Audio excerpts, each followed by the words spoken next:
saxophone weeps a lonely blues. Down on the street with nothing to lose. Saw a flash of fangs in the alley's grind.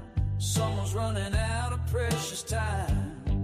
There's a heavy breathing beneath your bed, filled with all the things your mama dreads. The city sleeps, but the fear is deep, and we're the only promise they can keep.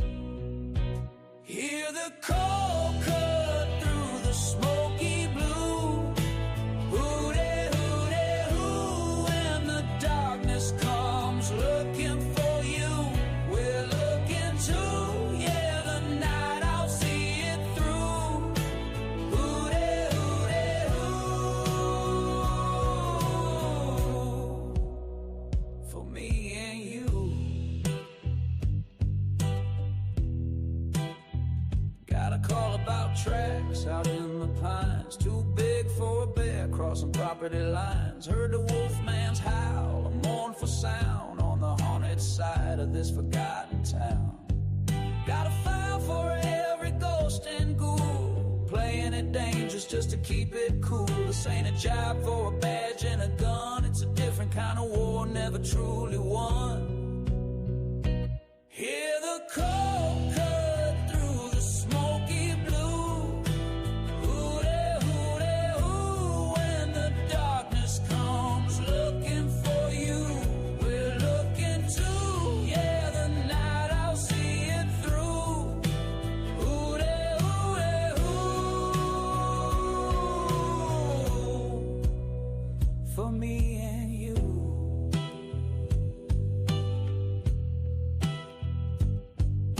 We move like smoke, a whisper on the breeze, through the skeletons of the autumn trees. We got the silver salt and ancient stakes. We know the price and all the damn mistakes. Don't need the daylight, don't need the sun. Our real work starts when the day is done. Just a shadow with a piercing sight, turning all the wrongs of the dark to right. The file is closed for now.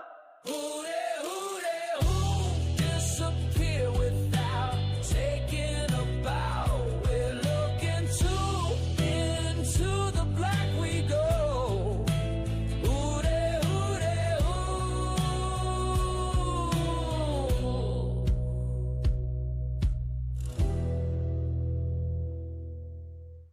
Hey, y'all. Happy Halloween.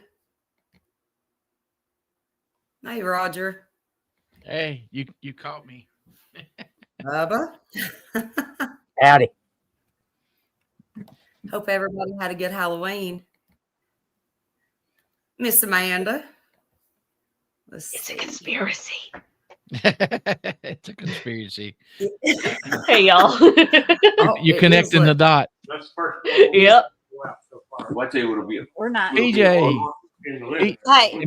Mr. PJ. And is that Hey, you, y'all. Bill? Did I see us? I don't know. Y'all are going to have to get. Well, Is the volume turned all the way up? do I get to cuss? Oh, yeah, they. Okay. Doesn't Misty have a mouth like a sailor? She's on there.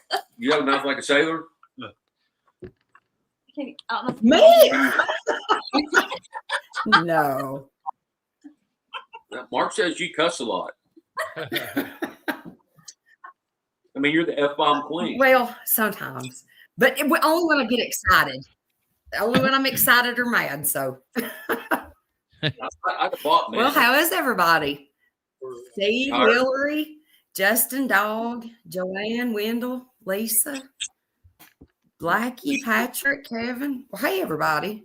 Boy, they got a full house Hey, tonight. we started to cancel. Yeah, we started to cancel because, Greg being sick and in the hospital and everything, and he's doing better, by the way. But we actually was able to convince him to come live from the hospital bed. How you feeling? You're muted, Greg. You muted. Hold on. Wait a minute. Now I could have try. translated. So, can you hear me, or did it affect your hearing too? No, I Are you can hear there? y'all. Do you have the morphine? There you go. No, they hadn't given Open his me. mouth. Look, I got something better than morphine. Y'all see me after the show. if we'd have done this about 20 minutes sooner, I could have been there them removing the catheter, and we could have scared the hell out of everybody. That sucks. Oh. Yeah. Make me hurt. Mm. That's especially when the nurse is pretty. You got to check that catheter. Look, they put that thing in a couple of days ago, and I told the old boy, I said, "Man, look, dude, if you keep acting like that, there will be no second date." And that dude whipped his head around and looked at me like, what? I said, "Yeah, look, dude. Does this mean we're going steady now or what?" And y'all, this dude like blushed, and the nurse, she was standing over here, and she got to laughing, and she said, "You really made him blush." I said, "Yeah, I think so." But man, I was trying to figure out what I had to offer up to get them to remove that thing today, y'all. Look, I didn't need it, but they wanted it, and I'm like, this ain't fun. There's no market for these things. You know, they on my second knee replacement, they knocked me out or thought they had me knocked out, and I heard the word catheter, and I woke up, Yeah, out of knocked out, and started pulling my IVs and everything out because I was gonna fight him. I was like, "No effing way are you gonna stick that?" The anesthesia out of the room, and they had to come get him real quick to knock me back out. I really felt like that old boy that put that one in for me. I felt like he never had one of those little games when he's growing up. It had like the square peg and the round peg that all went in the triangle peg. No, he was trying to put the oblong in a round hole. He was like, he wasn't being easy with it. He would have lost on operation the very first time. Yeah. When I worked at the jail as a 19, 20, 21-year-old, we had a guy causing trouble. He was trying to cost the county money. He was in for little or nothing. He's always faking being hurt, sick, whatever. So they made me go to the hospital with him. I'm sitting there, and the doctor's asking questions. And like, you ever he told me, he said, "I'm tired of messing with this guy. I know what he's doing." He said, "I'm going to ask him some questions. Do you have another set of handcuffs?" I said, "I sure do." So I went over there. He said, "Cuff him, to both sides." I'm like, all right. I didn't know what was going on, but he was going to change his mind.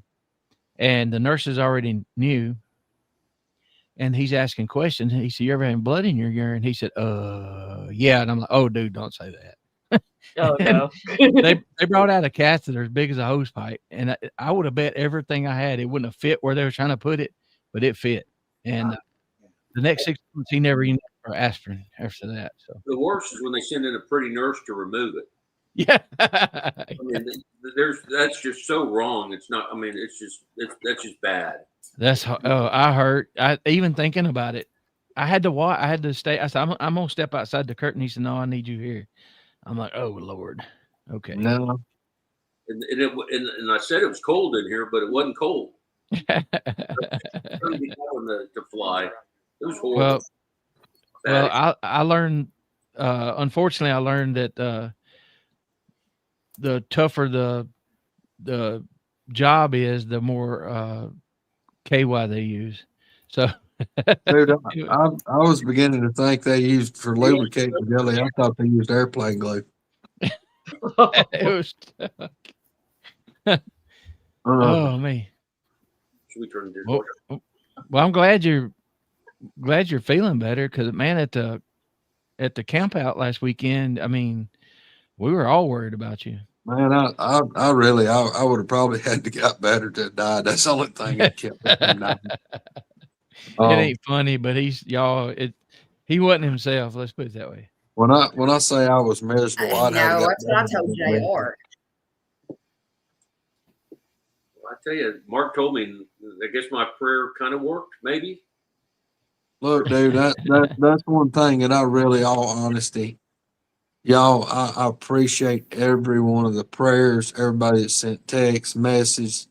And look, I didn't, y'all, till today, I hadn't really answered anybody, and I hadn't answered but just a handful today. I, honest to God, have hurt so bad that I couldn't even focus long enough to text. I was just having to tell Wanda, like, look, read send a blanket message, try to explain to people that it's not because I don't care and I don't appreciate it, y'all. I'm so bad right now. I'm focusing on living. It really was, y'all. I mean, I didn't realize how bad I was till I got to the hospital. Mm. Mm. And then they were like, "Hey, dude, you're about to die." And then they didn't chuckle, and I went, "Oh shit, they're not kidding." Mm. But yeah, they were absolutely telling the truth. I mean, I just bad about went shape. on the door. Hey, Robin. That's hard to see. Yeah. That's when you know you're getting old. And Can you I speak can that see. this way? Or Yeah, look, it leaves us. Roger really shaved his head for this. He's not wearing like one of them little shower No, he cap went things. full commit on this one. Yeah, I mean, He said he was ordering a mask and it didn't come, so you didn't have to do that, and then decided just to go ahead and just shave it. Yep. I'd have been like Robbie, Looks y'all, good, before though. we come live. Robbie had a fan shoved in his eye sockets. Cool off.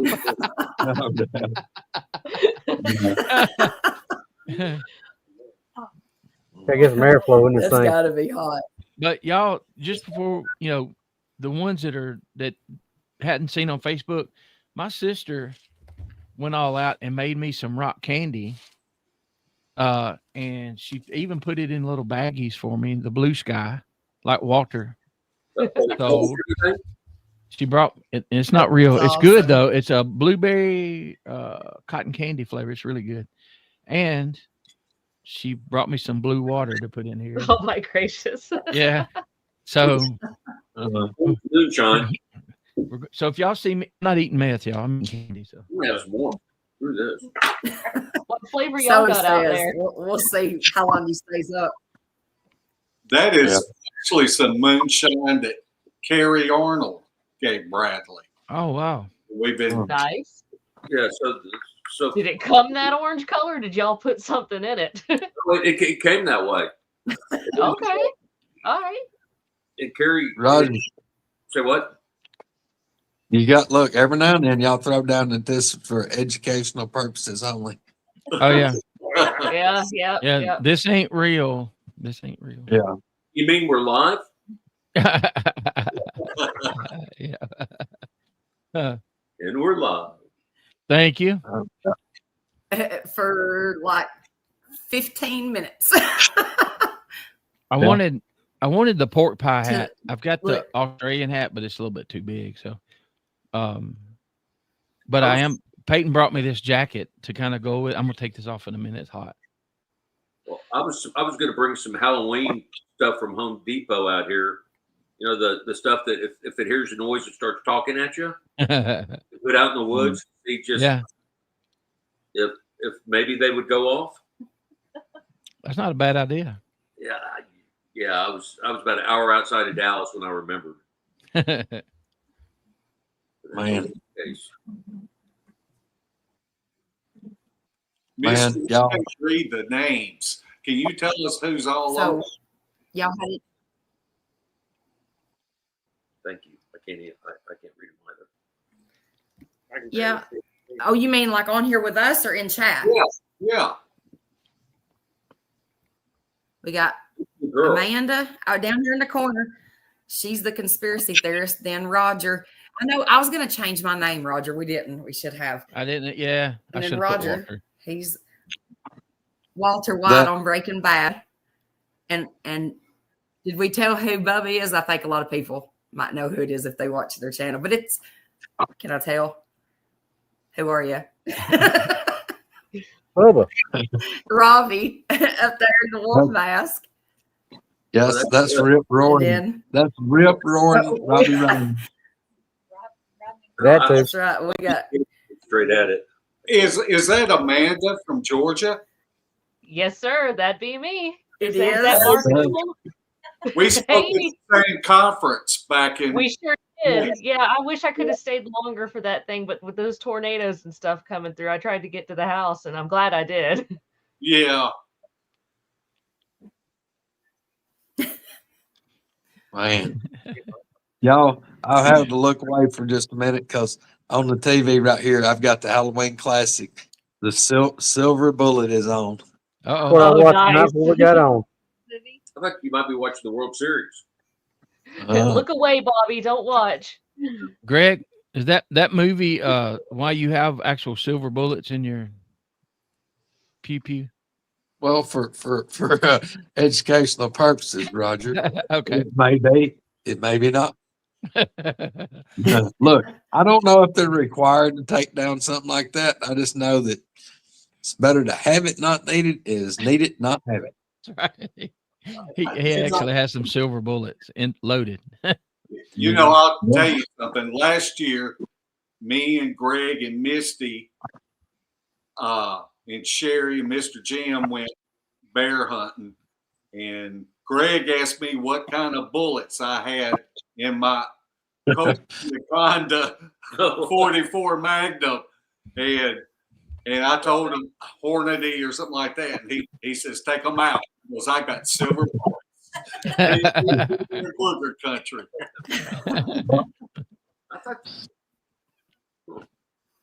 Yep. And Sam, I'm being good because I'm not on my show tonight, so I'm going to refrain from movie facts tonight, unless I'm asked. No, that's good. Movie facts is Oh, cool. yeah. It's Listen, Halloween.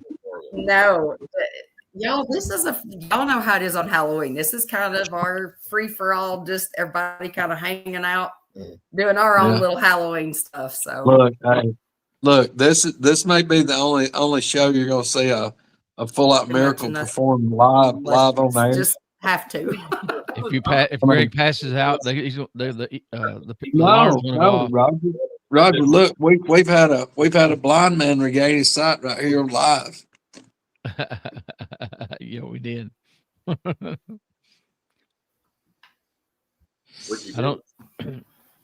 Yo, look, Kane, man. Kane went from being totally blind to he regained his vision. That was horrible. That was like podcast legend right there. Well, it took me a few minutes, probably 10, 15 minutes to figure out that Don thought he was blind. And then once I did, I started panicking. And Don was in story mode and he wouldn't answer his text, a phone call. I'm texting Misty. I'm like, oh God, y'all, this is horrible. And Kane played along with it. He started feeling for his drink and stuff when he realized it.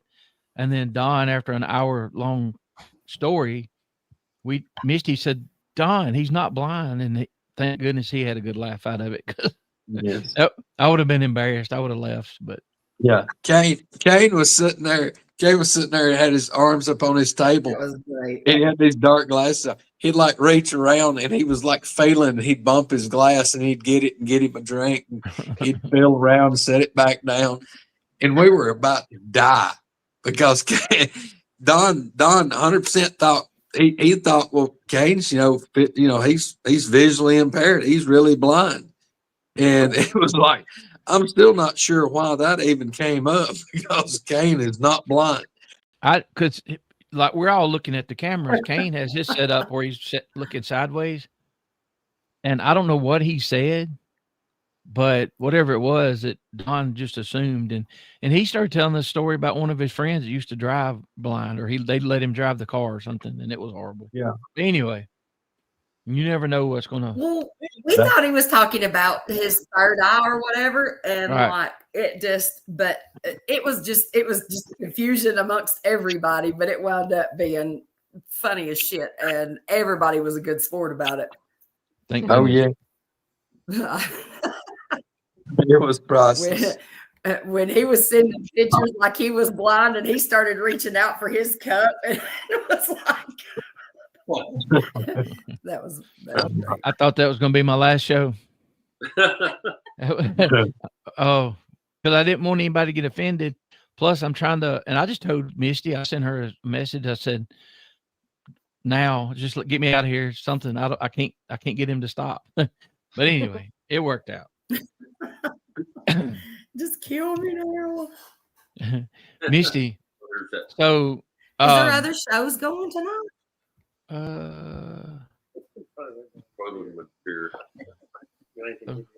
There was earlier, but I don't know if there's anything on right now. I think. Old line was on. Yeah, but I've seen Jeff in the chat. Yeah. So I don't know if they're still going or not. Nothing worse than No, hang on just a second. So Greg and Robbie also, anybody that's in law enforcement or has been, did y'all ever try to get out of working on Halloween? I know we did inside the jail. I always liked it.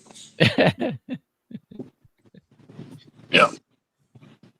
Is that that was the nights when it was fun? You can't be weak, just throw in the towel because things get a little sketchy.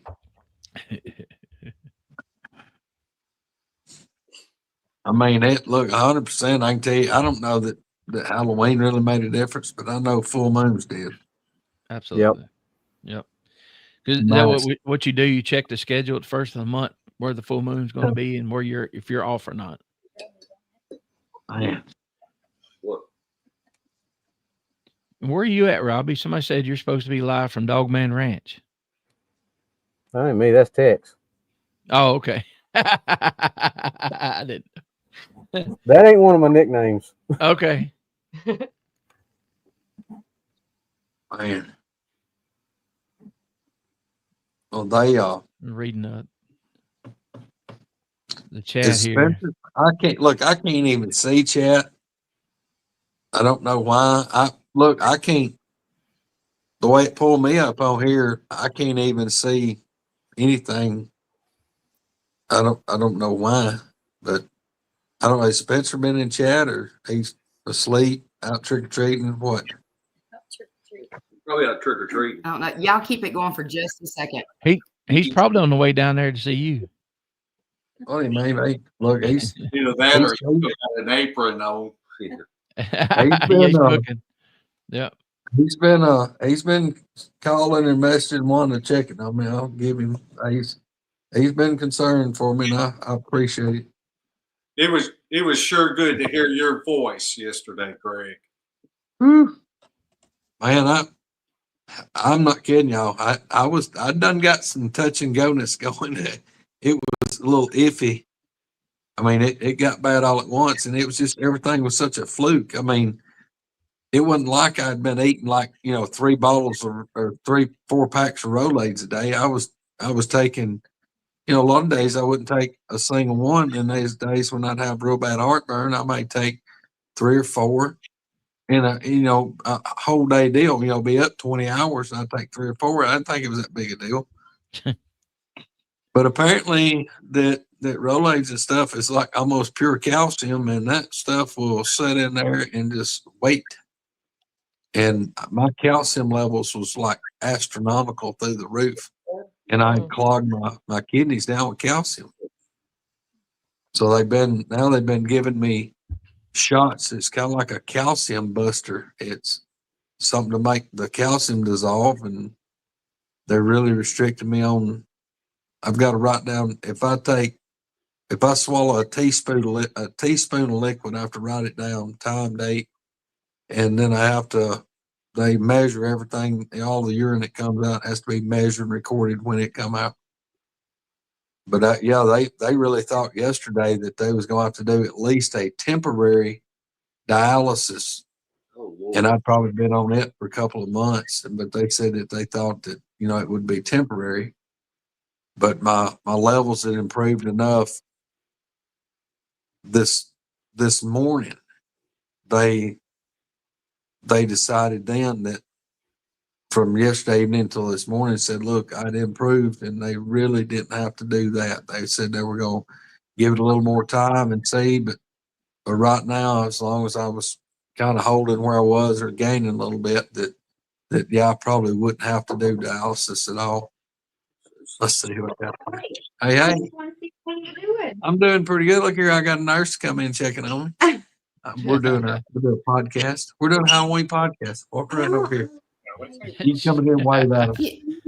Look here. Y'all, they have took great care of me up here. I mean, it's been good.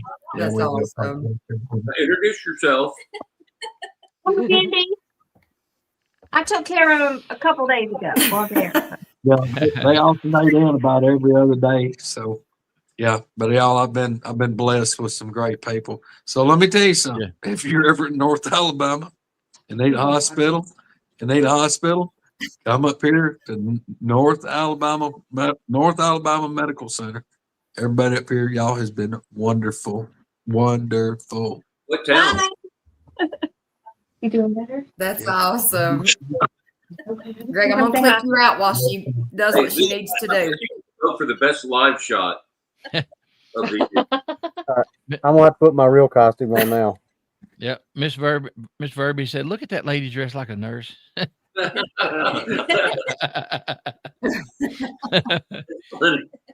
That was real. Can you breathe now, Robbie? Oh, no, what was my glasses were what were killing me because it was pushing them down into my nose. I couldn't take it anymore. Well, I lied. I had to take the jacket off before you took the mask off. It was getting hot. Well, that's what I was really waiting on, was just to beat you, Roger. You win. You win. Woo. That was painful. But now I got the real ugly mask on. So how long are you going to stay at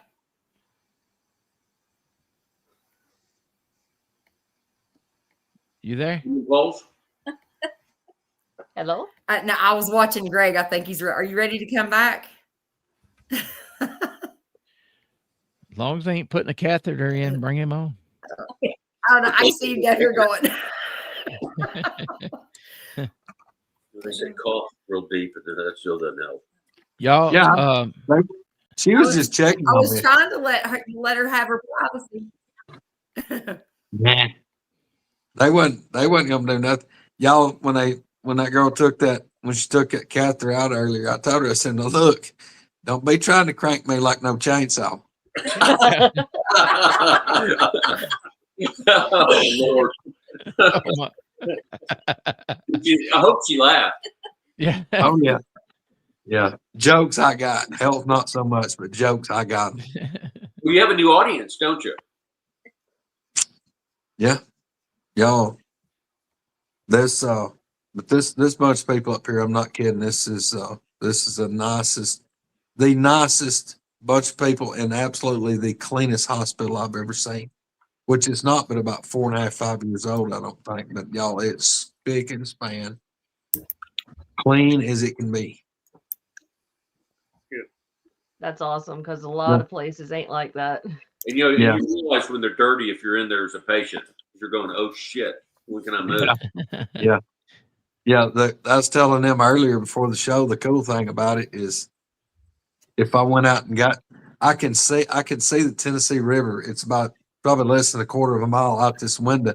There's people going vacation don't have the kind of view that I've got from a hospital room. It's gorgeous out this window. And if I went there and got in a boat, it's probably not but like 8.5, 9 miles to Coonbo's farm, right up the river.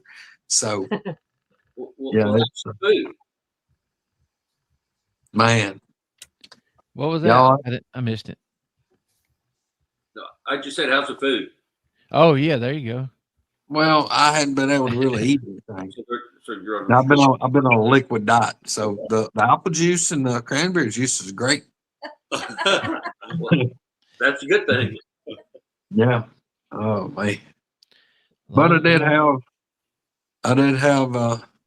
my adopted brother Coonbo come by yesterday, him and Sandy, and hung out with me about an hour and a half and kind of built my spirits up pretty good. And then blessed by him and Sandy praying over me before they left. So yeah, it was awesome. Y'all, and lots of prayers. Look, the prayers have been felt 100%, and undoubtedly they've been answered. Oh, because I think it astonished them that my levels had increased like they had, because they were really intending on me being on at least a temporary dialysis to try to get over some of this. But yeah, I'm glad you're feeling better. Well, here's the thing, y'all. The one thing I want to tell you. Well, I'm gonna tell y'all, look, make sure your doctor's checking all your levels when you go get blood work done. Because that's what happened to me. It wasn't getting checked. It wasn't getting checked. I mean, it should have never got like it was. Right. So I ain't pointing fingers. I'm just saying it didn't happen. So yeah. That's a good point. I get mad at them when they want to do that, but I guess it's a good thing. So Yeah. Well, I promise you, you don't never want to get the call from your doctor and he's going, "Hey, dude, where are you at?" And I'm like, "At home." He said, "Well, head out to the emergency room right now. Your kidneys are failing." Went, "What?" He said, "Yeah, you're in acute renal failure. Go to the hospital." Yeah, that wasn't a phone call I wanted to get. You know, that it's hard to get over that for a minute. Yeah. That would definitely make you pucker up. Mm-hmm. you know what's wild is, 30 years ago, I used to hang around the old guys at the store and they would talk about their medications and their ailments and all this. And now we're getting to the age where somebody's fine one minute and next minute, you're having to have help. So it's a true blessing to wake up and Yeah. feel like doing something that day. All of us have been through something, some worse than others. And I'm going to tell you what, without getting a little, too mushy, this community that, you got Beast TV, PJ Arkansas, Robbie and DA, Woodwalkers, and all that. These people that come and watch and hang out, and we say all the time, "Oh, they're like family," and other people from the outside are like, "Oh, y'all crap." But no, when something happens, everybody kind of, stands together, and we saw it. Even if it's just on Facebook, and you put a little bit of information out there. Hey, Greg needs prayers, and man, it's people from everywhere. So I've been impressed by you people in chat, and people that'll watch us later. And it's just, we say it all the time, but when you see it in action, it's humbling. And thank y'all. Yeah. And y'all, for me, I know a lot of people's more private than I am. I don't care. I mean, I've been on here talking about my catheter that I had up for Well, hell, you're naked in a hospital bed on a live show. We don't care. Yeah. I mean, hey, it don't get much more open than that, but here's the deal. For me, I know people, they'll say, open, unspoken prayer request, God knows the need. Well, look, no. For me, I'm gonna be like, look, y'all pray that the creatine levels drop. You pray that my kidney function increases, and y'all just pray that my kidneys keep recovering, keep doing good, and they get all my medication straightened out, and get done what needs done for my renal failure, for my kidney for my kidney function. Look, we're gonna ring up the Lord. I want him to know, hey, look, Lord, just so you don't have to look it up. Oh, Greg, he's over yonder. And Lord, if you see fit, would you take care of his kidneys for him? Yeah, he's in room whatever, and the address, the hospital, just yes, sir. Yeah. Yeah. Look, sir. I don't want to hide nothing. I look, y'all lay it out there for me. I mean, you're absolutely right, Roger. That that we pulled together. I remember when Greg fell off the ladder, and the day that he fell off the ladder, Jim Osmer called me and said, "Man, start praying for Greg. This is really serious." And I put him on the prayer list at church, and it's just amazing. He has recovered from that. Yeah. Oh, Mark, that was nothing but a full-blown miracle. I've still got all the people at that hospital are just dumbfounded on how I healed up, because it shouldn't happen. I mean, I had 7 breaks in the same leg within about a 14-inch area, and obliterated the bone. obliterated that bone. And, they took the x-rays, took over 12 x-rays, or at least 12, and looked at it and then held me for about an hour, hour and a half for the CT scan. And in that window of time between the x-rays and the CT, every piece of bone, every scrap of bone, every chunk of bone twisted, turned, and lined back up to the point they put me in a splint. And I never had to have anything else done to it. And that surgeon was planning on a minimum of 8-hour surgery, 2 titanium plates, 12 screws, and a titanium rod. And they didn't do any of that. Didn't have to. My bone healed back up. So yeah, I got him. I'm the guy that got a miracle, and I know what the Lord can do, and I know what prayer can do. I've witnessed it every time my right foot hits the ground. I'm stepping on a miracle. So Amen. yeah, That's where's awesome. my faith at? That's where my faith is. I know what the Lord can do, and I'm not too proud to ask. And on a more serious note, you got to get better because I need my comic relief. I say something stupid and he cusses me out or something. So I haven't had a chance to talk to him or text him, and because we have this text rolling, and anything goes. Yeah. And what I mean by that is, like true friends, Misty and Spencer can be like consoling somebody, and then Greg comes in and hits you with a zinger, or vice versa. So somebody's got to play the bad cop in the group. Well, y'all, look, we're kind of all. I mean, I'll just go ahead and say it, especially me and Misty and Roger and Spencer. We're like the. I guess we're like the utility knife, or not the utility knife, but the Swiss Army knife of friends, because all of us, we can listen to your troubles. We can be there to pat you on the back. We're gonna laugh with you. We're gonna cry with you if we need to, and we're gonna pray with you. So we're I'm gonna gonna laugh at you. I'm sorry, but yeah. Yeah, you know what I'm talking I about. can't help it. But I still make sure you're okay, though. Yeah.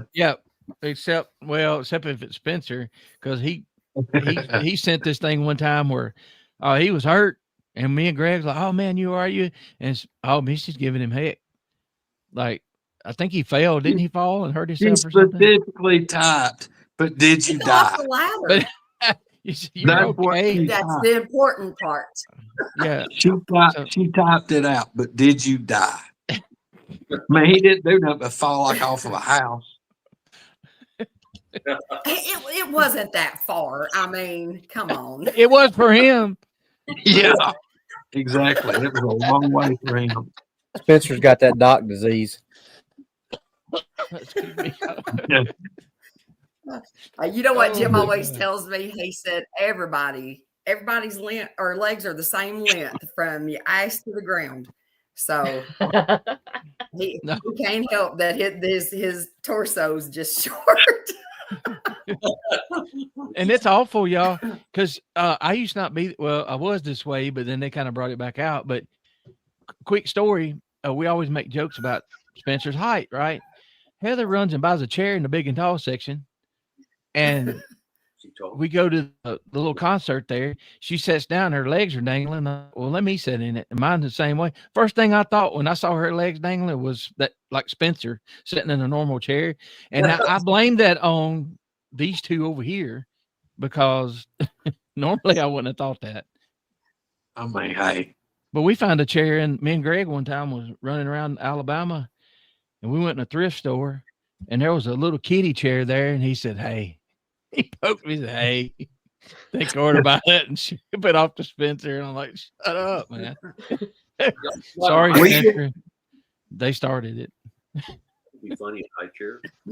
Yeah. He says we're mean because he said we're awful friends. We give him shit whenever we should be consoling him. Oh, Missy's been trying to tell him we toughened him up. He wouldn't have never made it if it hadn't been for us. The first time I saw him go ahead, Roger. The first time I saw him get feelings hurt from us. And I was new to the group, and he had posted a picture and talking about milking this cow or milking this thing, and it was a bull. Isn't that an old Jerry Clower joke or something? Well, No, literally, it was an escaped cow, and he was saying something about milking it, and I was like, Spencer, that's a bull. 3 or 4 bottles. I think Greg told him to go try to milk it and see what happens. It's like Which, in all fairness, he didn't grow up on a farm like I did. So, but yeah, look, it hurt his feelings. And then Missy starts scolding. She's like sending me messages, scolding me. It's like, you're gonna have to let up. You're gonna have to let up. And I did. Look, I really backed off, but I know why. It wasn't because she was worried about Spencer. It's just she wasn't the one getting to give him hell all the time. So it was too much. Like he said, we were just doing it too much. So I mean, I can only let it build up so long, Greg. Yeah, but if I even think something, it's gonna be like moderately humorous. She reads my mind and she's sending me a text. Don't say it. Don't say it. Next thing I know, she's done said it. I'm like, well, damn, you stole my line. It's like it's okay for her to say it, but I can't. Are y'all? Y'all don't have to say, but no, that's not true. That's not true. Are y'all in Arkansas boogering? Yes.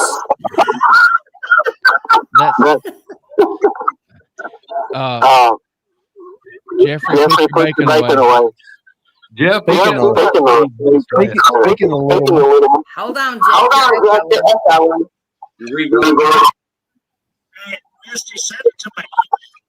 Leave it to milk. I used to love kicking people off. That's the best thing ever. You're blocking them. You got something else on somewhere.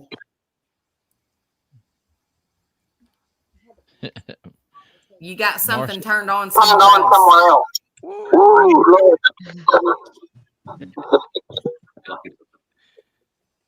We got hit by bots one night. Well, see, he leaves and that stops. I know, right? It ain't me, y'all. Jeff looks like I always worry about that when I send him a link. It always does it the first 2 or 3 times. Yeah, Jeff reminds me when he's got his cowboy hat on. He looks like a little kid on Saturday morning, got his bowl of cereal sitting right in front of the TV watching cartoons. And he's so close, like when Bugs Bunny runs over here, he has to look. And he would go that way. Hey, Greg, at least he's awake though. This is true. At least you ain't seeing this. Oh my God. I don't know how his neck ain't broke. It was 2 hours one night that you put those pictures on Facebook. I saw them next morning. And then people are like, why do you do that man that way? I'm like, hey, you fall asleep first in this group. It's on. I'm just telling you, in no general direction is a human neck supposed to fold at 90-degree angle. No. And the thing is, you can't wake him up. You can call call 911. I mean, I think he's choking on a ramen noodle because he's been eating them for like 45 minutes. Yeah. Nonstop. Never even stops. He's snoring and ramen noodles are blowing out of his mouth. That nose.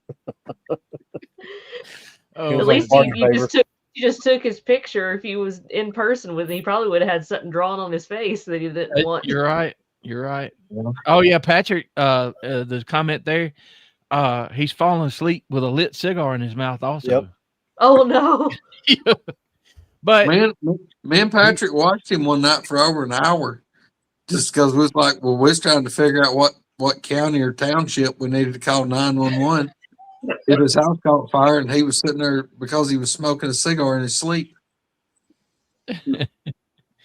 Hey y'all, we've had these. I don't get on every one of them, but I told Heather, since we're being putting everything out there, so to speak, I told Heather, I said, after I got out of high school and I did my thing, all my friends went and did their thing, and I've missed the interaction, just like being a guy and the groups. It's just like you look up on Facebook and like PJ, y'all are together doing whatever you're doing, having a big time, having fun, and and then you see people on camp outs together, and everybody don't have to be there at the same time. It and it's just you hear the word fellowship or whatever, but those little calls that I get, especially after I got surgery and was staying up kind of late back a few months ago, it made me feel better. And I didn't realize that I haven't had the people to laugh with, even if it's, them making fun of me. I think it's funny, and I just appreciate that. But one night I left, and was it 10 minutes later, Greg, that the booger peeped around the tree at Flat Rock and they caught it. Yeah, Well, it was crazy. Yeah, that was it. There, he was at his house, but yeah, he was he was filming it live, and we was watching this booger go from tree to tree and like past the truck, back over, and it's just like wow, it wasn't. It'll heal you. We were sitting there watching it happen.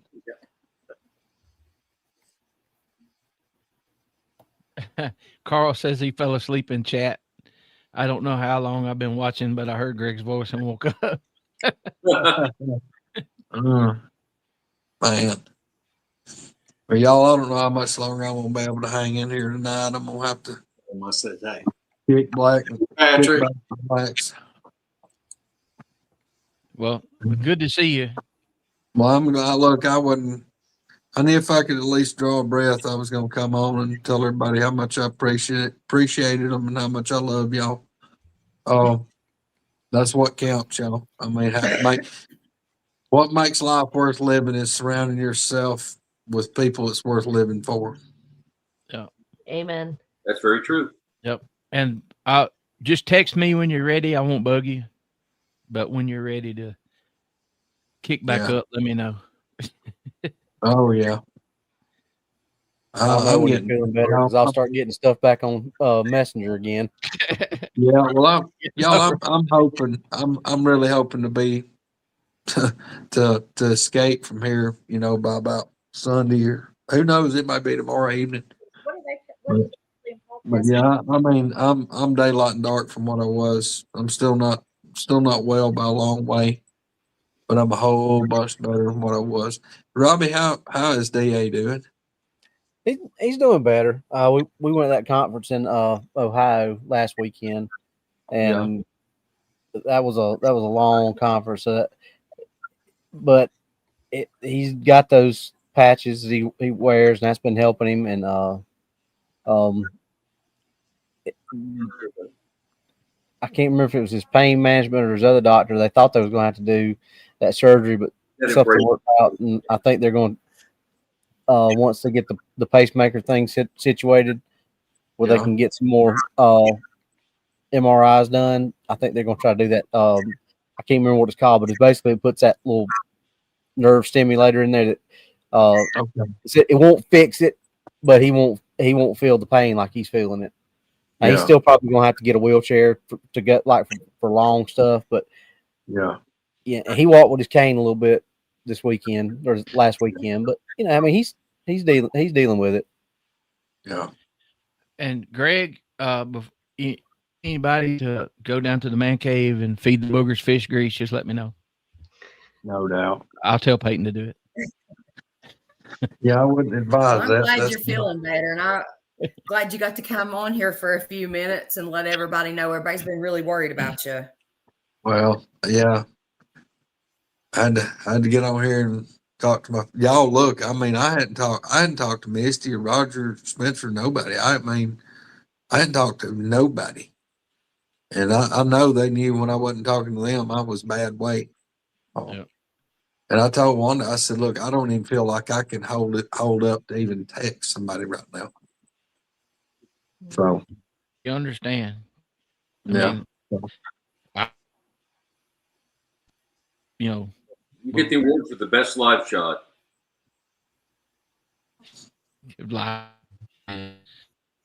Like Try I was that, telling you Jeff. backstage, you definitely got the most authentic costume, that's for sure. Oh God, ain't nothing like being in the hospital bed, having a nurse show up and take on me. They'll be around probably in about another 5 minutes, about the top of the hour. And they'll do like they'll check my temp and they'll check my sugar and y'all, this is something that I can't figure out. I haven't had any of my diabetes medicine in about 12 days. In the last 3 days or 4, ever how long I've been in the hospital, they're checking my blood sugar. And my blood sugar has been pretty much normal with me not taking nothing, them not giving me anything. How weird is that? That's a good weird. Yeah. Yeah. Maybe Robin will get lucky tonight and they'll come in there and give you a sponge bath while we're on the air. No doubt. They but He had to lift his beard up with both hands. I know like with Mark, he knows what I'm talking about your sugar. And man, they checked my now for supper it was liquid diet. I drank a protein Ensure drink. I drank 4 ounces of cranberry juice and 4 ounces of apple juice. And then it was like some chocolate pudding. And I ate all that. Well, the thing of it was they checked my blood sugar about an hour later and my blood sugar was 140.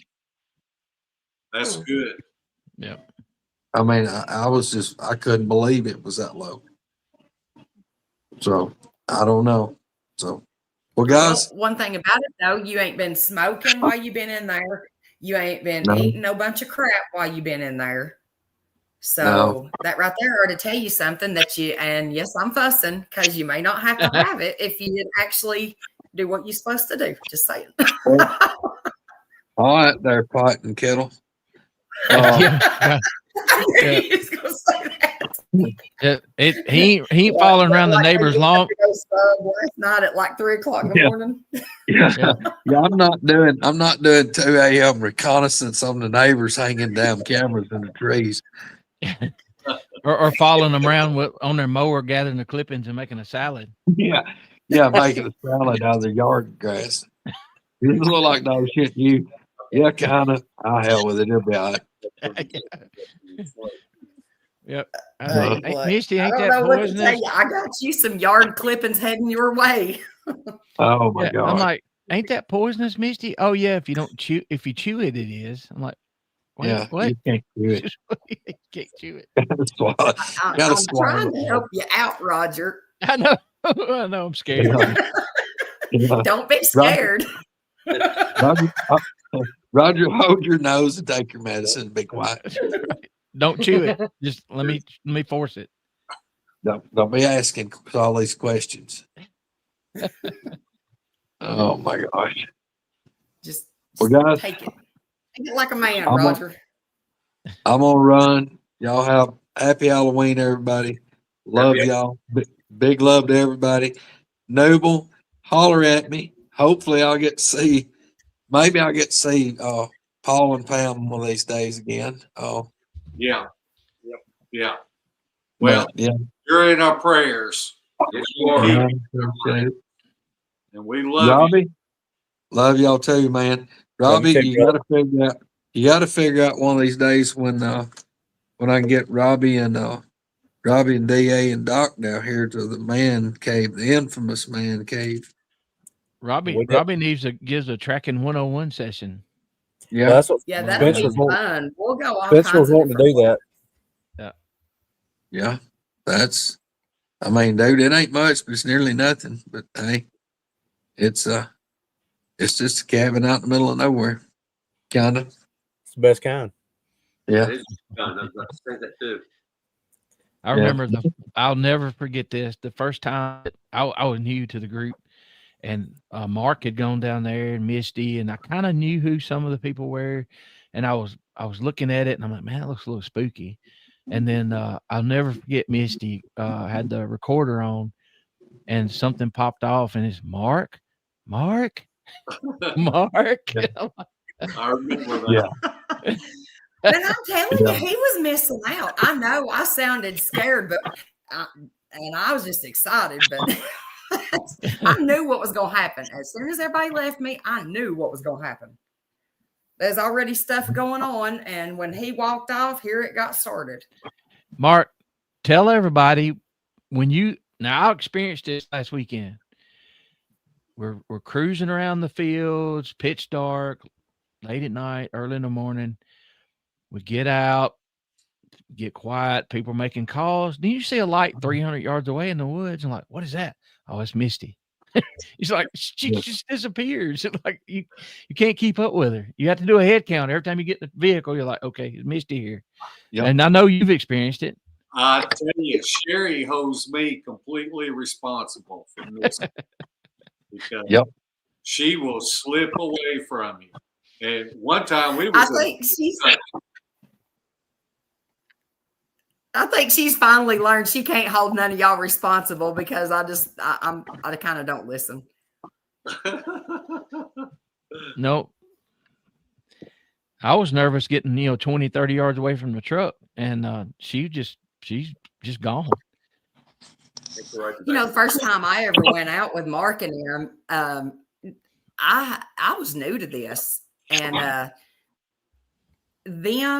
Sherry actually got me into it, but Mark and him's actually the ones that took us out for the very first time. And I was like, I'm seeing stuff. I'm seeing eyes. And you hate to tell people stuff like that because how many people, when you take somebody new out and you don't know them and they're like, what's that?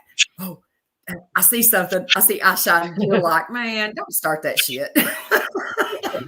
But I'm telling you, we had some wild stuff happen, didn't we? Yeah, we did. Yeah, that was at Land Between the Lakes. Yeah, sure was. And the research you do is important. And you said you didn't know if you would get out and go. It's interesting, it's fun, and it's terrifying all at the same time. Mm-hmm. Because things happen when you least expect it. And I've had to, y'all know, Mark listened to my audio when we had the fit being thrown, and Larry, I think somebody said, oh, you get chatty when you get nervous. I'm like, yeah, I do.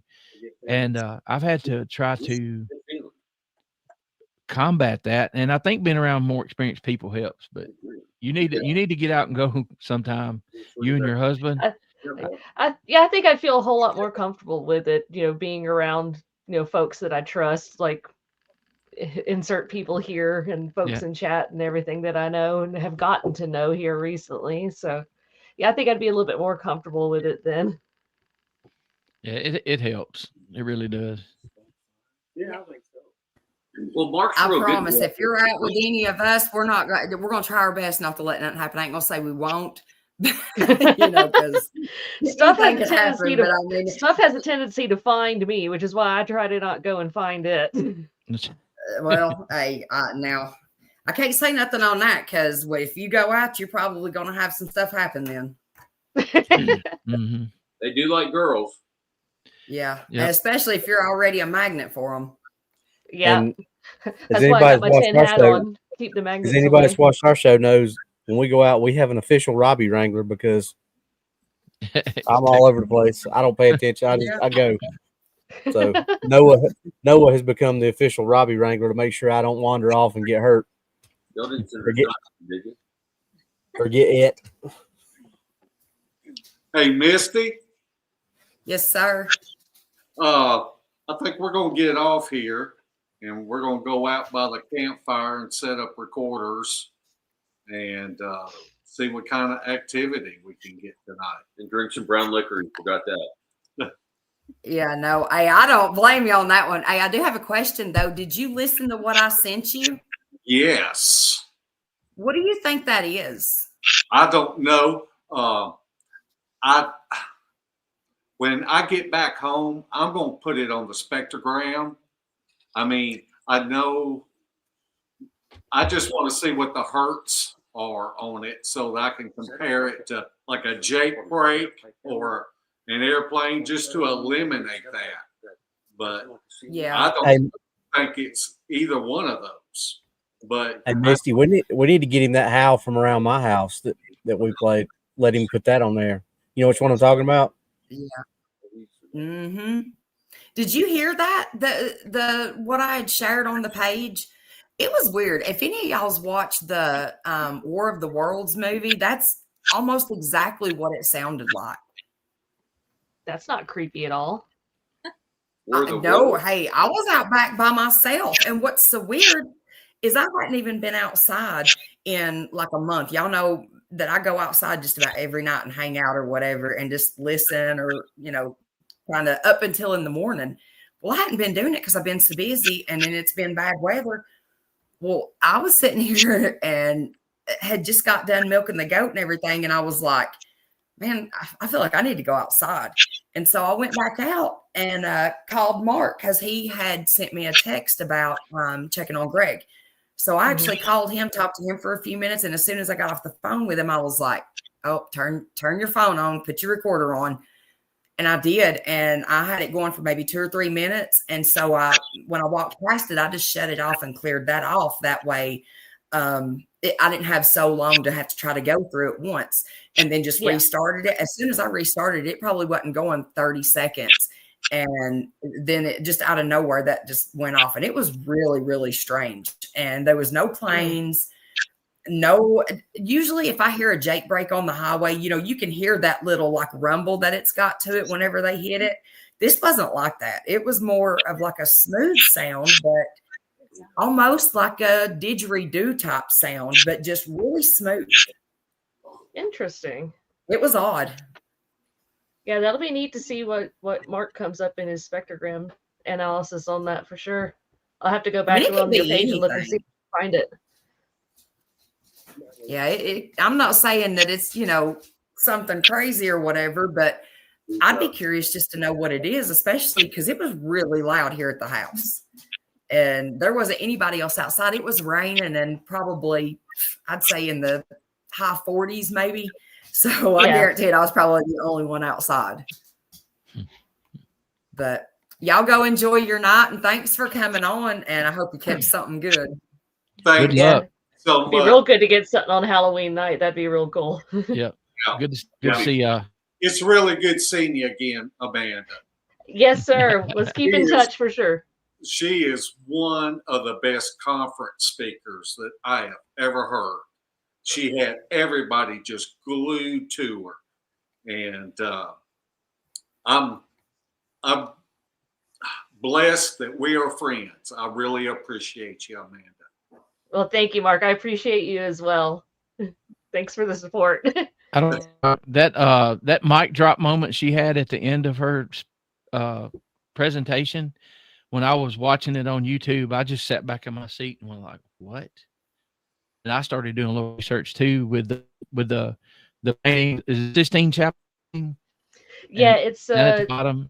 Crazy. Yeah, it's some creatures in a cave and the painting on the Sistine Chapel of the Last Judgment of Christ by Michelangelo, and the two creatures that are in there are nearly identical to Sasquatch, or what they call over there the woodwows, or the wild man that they call in European folklore. And yeah, why in the world he chose to put that in there is still a mystery, but pretty interesting.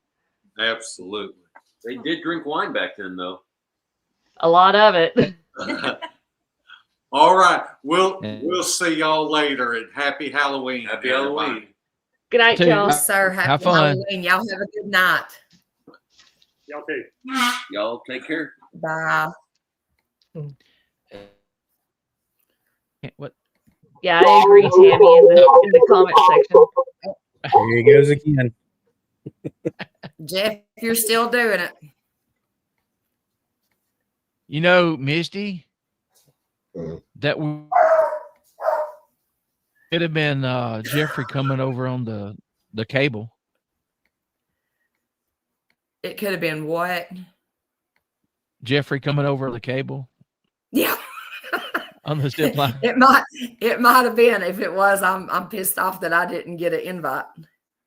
Hold on. One more time. Let's try it. Watch your ears, Roger. Thank you.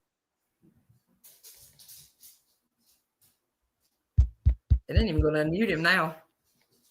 I think he's froze or fell asleep again. Nope, there it goes. It ain't going to work. I love you, but you got to go. It's good on their show an hour ago. It's bad. Me.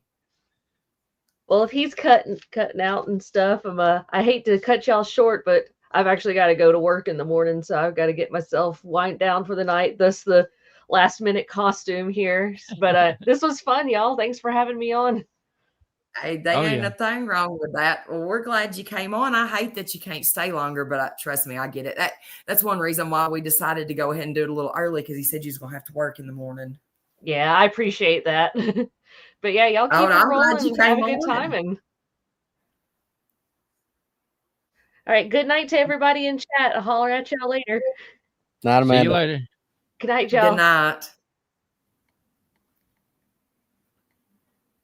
I wonder if he has a Bluetooth on. Yeah, that's what somebody else. Let's see. It's what Ted said. Well, hey, everybody. Bobby, Wendell, Tammy, Verby. I did order a mask, and it didn't come in. They gave me my money back, and I just decided, you know what? I'm just going to take it off.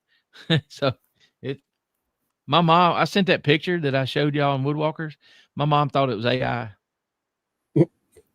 I can't believe I told JRS. I can't believe he shaved his head, but it doesn't look bad at all. But I like that. I like my stepdad or whatever. He's got his head shaved, and I'm right there with you, Roger. Yeah, no, I like it. I think it looks good.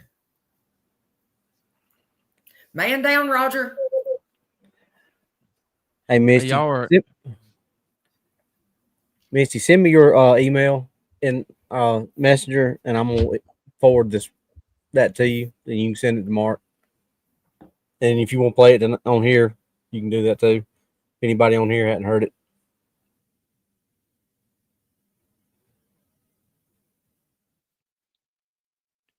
I'm gonna turn my Wi-Fi off to help out some on this end. Let's see.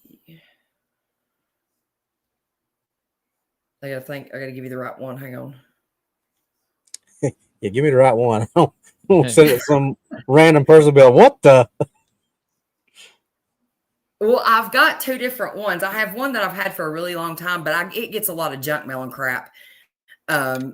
But I've got another one set up to where I have people send the pictures and things like that to me, because it makes it easier to find than having to go through all that other.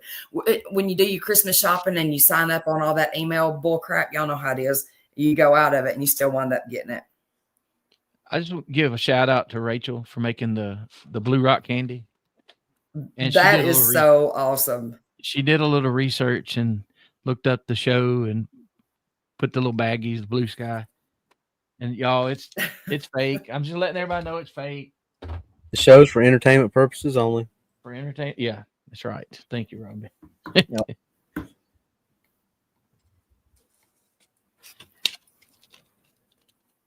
You're right, Bud. You know what? Hold on, Robbie. Bud, you're right. Bud Send says Misty looks like some chick from a Mad Max movie. That's what you see right before the double barrel goes off in your face, right? On that movie. Watch the video by Miracle of Sound of Scald. She looks just like that. One of those girls on that one. She goes all out too. I've not seen that. I know y'all can't even see it. Everybody was like, because I was putting my boots and stuff on. They're like, literally nobody's gonna see you from like here up. But I mean, I know y'all can't see it. I'm probably gonna shake the shit out of the computer. I've done took most of it off. Hold on. Can you see my yes, nope, I ain't got it on. Right. It's over here somewhere. My axe, hatchet. All of it goes in here. Oh, wait, here's my knife. Look. Verby, look here. I'm sporting the daggone knife from Glenn. And check out my little bag. I know y'all can't hardly see the whole thing, but. Are you going to go anywhere tomorrow night dressed up like that? No, Halloween's tonight. Well, I know, but some people have celebrations like on the weekend. But And look at my pumpkin. It ain't working, but can you see it? Hold on. Wait a second.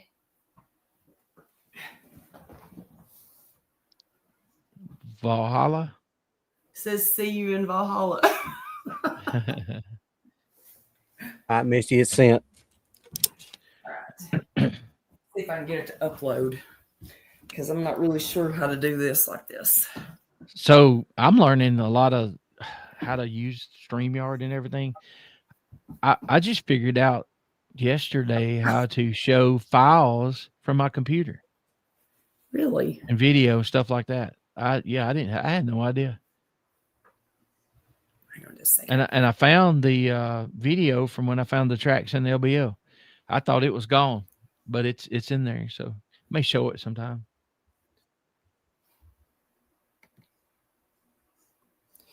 Yeah, that's what it sounds like, isn't it? The War of the Worlds. It's weird. Tried doing it from my phone. Sorry, y'all. Give me just a second. Let me catch up right quick on this.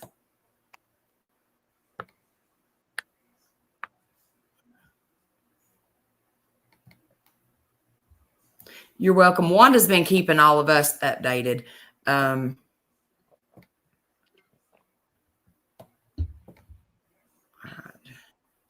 Road Warrior.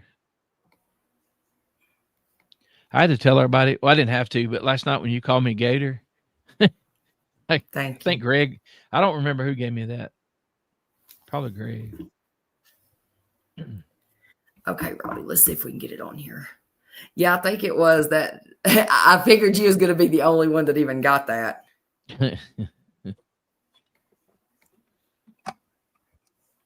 I'm going to have to watch this because I don't know what y'all are talking about. Carl, she needs to go to Walmart and ask for cleaning supplies for a massive blood spill and see what they say. I know. I was going to change my name and everything. I was like, what am I going to put it as? But I couldn't pick one, so I didn't. So the difference between 25 years ago and now, y'all know there's a difference. We're old enough to see how the world has changed. If I did what I did 25 or 30 years ago, I would have probably been frisked down. I went hunting one day, got a deer, a friend and I both did, and we did what we're supposed to do. And I didn't change clothes, and I had some blood on my pants and shoes and all. Maybe some in my fingernails. I don't know. But I had a 1022 I bought from Walmart, and it wouldn't feed right. I couldn't get it to feed right. So Jimmy was like, what are we going to do? I said, I'm going to go home and get that 22 and, get my money back, maybe get another one or something. So we started walking in Walmart, and Jimmy said, have you looked in the mirror? I'm like, no. He said, you've got blood all over you from this morning. I'm like, oh, reckon I need to change? He said, no, let's see what they do. And I went in and I said, I need to trade this gun in. The guy looked me up and down. He said, all right. He gave me credit or told me I could pick out another one. And I grabbed the other and left. I said, now, what if I had done something horrible and then traded? It still would have been tied to me. But that back then, they just didn't even care. Nope. It's not even going to load. I'm running off my hotspot. And so it's just sitting here buffering in the mailbox. It's not even, I'll keep it open. And if it loads, I'll upload it. If not, I'll share it to the page. Is that okay to put it on the Woodwalkers page or you don't want me to do that? No, that's fine. I don't care. Okay. Robbie, how long is it? It's not long. It's a couple seconds. No problem, John. Send it to me in Messenger and I'll email it to myself while y'all are talking, and I'll see if I can present it here. Okay. I was going to say, where I'm running off of this, it's not going to let me do it. I got to tell y'all, It was bad. I mean, there was, I don't know if I should or not. Probably ought to wait and actually get Kubo and everybody on here to talk about his birthday, because I'm going to tell you right now, it was never a daggone dull moment, let me tell you. And I'm not talking about boogers. Well, one thing, I had made a comment about this. You know, we were out there, and we all heard the same noise at the same time. It was me and you, Heather. Was Mary, maybe, when the tree knocks happened? Do you remember that, Misty? The first day that we were there at Kumbo's? Because me and you both like. Yeah, there was knocks, but they also apparently, while we were gone, while they were sitting on the other side, my tent was in between Greg and Sherry's campers, and apparently both of their campers got smacked. And my phone, was you there whenever my phone was gone? Mm-mm. And it was over on the other side of Sherry's camper, sitting on the block, turned upside down, dirty. Nope. Yeah. My phone got gone while we were there. And the weird thing about it was, and I'm not saying it was anything because I don't know, but I was in a hurry. We were leaving and it was getting like dusky dark, and we were trying to go down, I think, to the back caves. And so it was like nobody would have hid my phone and kept it away from me, knowing that Kumbo was like, come on, get it in gear. Let's go. It's going to get dark on us. Because I done told him, I said, y'all are just going to have to go without me. I said, because we're going to be leaving in the morning and I can't leave my phone. I mean, it has everything on it. And but before that, we done a dog rescue. I'm not going to go into details. I'm telling you, you just have to wait. We'll do a show just specifically on all this, because we see a camper fire and everything. And that's not funny. I'm not laughing at that. I'm laughing at, we literally just got back from the pound and then go out to the booger tree to take a picture, and we see black smoke just rolling. And so we jump in the truck and take off, trying to make sure that, that the fire department had got there or got called.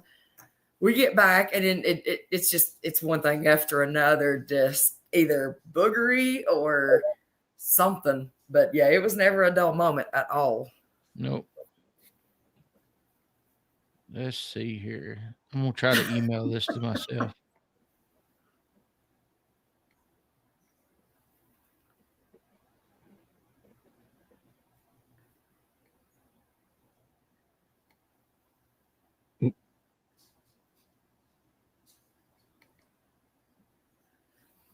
On both of them, yes. On both the trailers, if that's what you're asking. Greg said it slapped his so hard. You know those D-rings that hang where you can attach, or where they could attach and pick it up with a helicopter, that little thing trailer he has? Yeah. He said it smacked so hard that D-ring, it's heavy. Robbie probably knows what they are. They're heavy. It slapped the side of it. It was so heavy. All right, hold on. All right, hold on, y'all. I'm gonna try to. I'm listening. The dogs are going crazy. Are you in a she shed? Well, I'm in my den. No, it was too cold to go outside. What was so crazy though is when my phone got gone, I couldn't even find it, and everybody's like, "Well, we'll find it when you get back." And I kept looking and looking and looking. Well, I just so happened, and Kumbo's camper was on the other side of Sherry's camper. I kept walking around and got to looking. And I mean, we'd been everywhere. Sandy was out in the field checking where we had went out there and was trying to catch them dogs. And Wanda and Abby went down to the daggone toilets to make sure I hadn't laid it in there. I mean, everybody's walking around checking cup holders. And so, I mean, I know nobody, was playing around and messing around, but nobody had even been on that side. And I walked around and was just, I was checking everywhere, looking the ground, everything. And there it said, Billy tried to call me, I don't know how many times. And of course my ringer was off. And so it was laying on their Scotch block and was just dirty. Like it'd been down on the ground but it was up on the block. I don't know. It was weird. It wasn't stood up or anything. It was just laying there perfect. Let me hit this and see if it plays. Hold on a second. but the campers got smacked while we were over at the other side because everything was kind of blocked off, and it wound up smacking Greg's, then that one, and then that's when I found my phone. See if that works. Well, that's what I'm.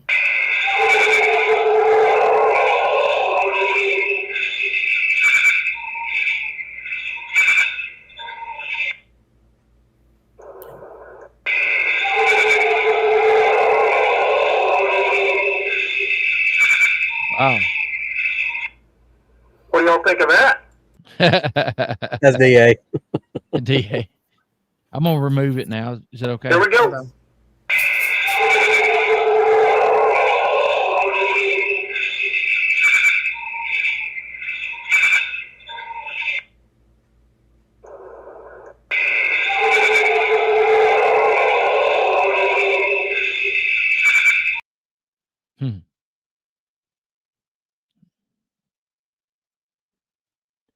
You want me to let it go again, or?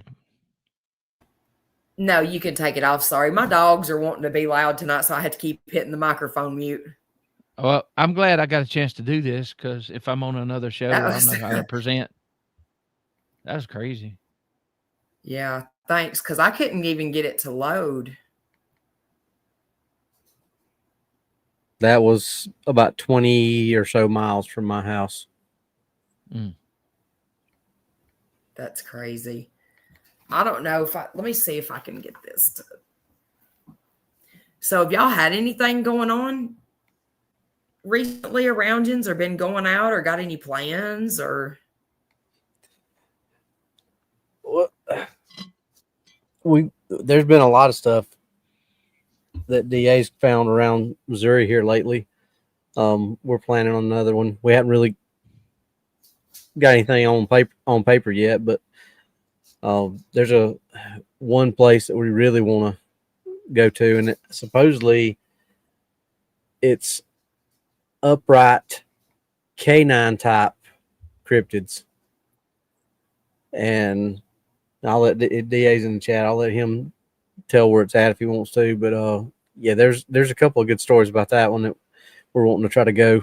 And then of course, like DA said, Joe Ball and Combs Ferry are always hot spots, and Blunt Road. I mean, but we want to try to get another little expedition to LBL too.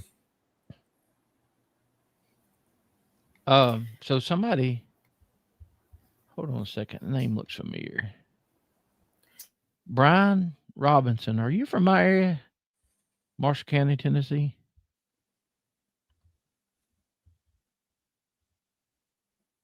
There's D.A. Roberts. Yeah, he's in the chat. Man, I had fun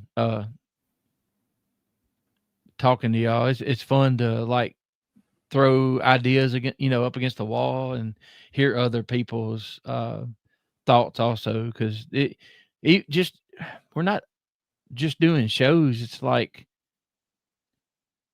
it bugs me. I have to cut it off sometimes. It's hard to cut off. Okay, Brian, thank you. Name look familiar. It'll cause you to look at stuff from a different perspective a lot of times when you have more than one.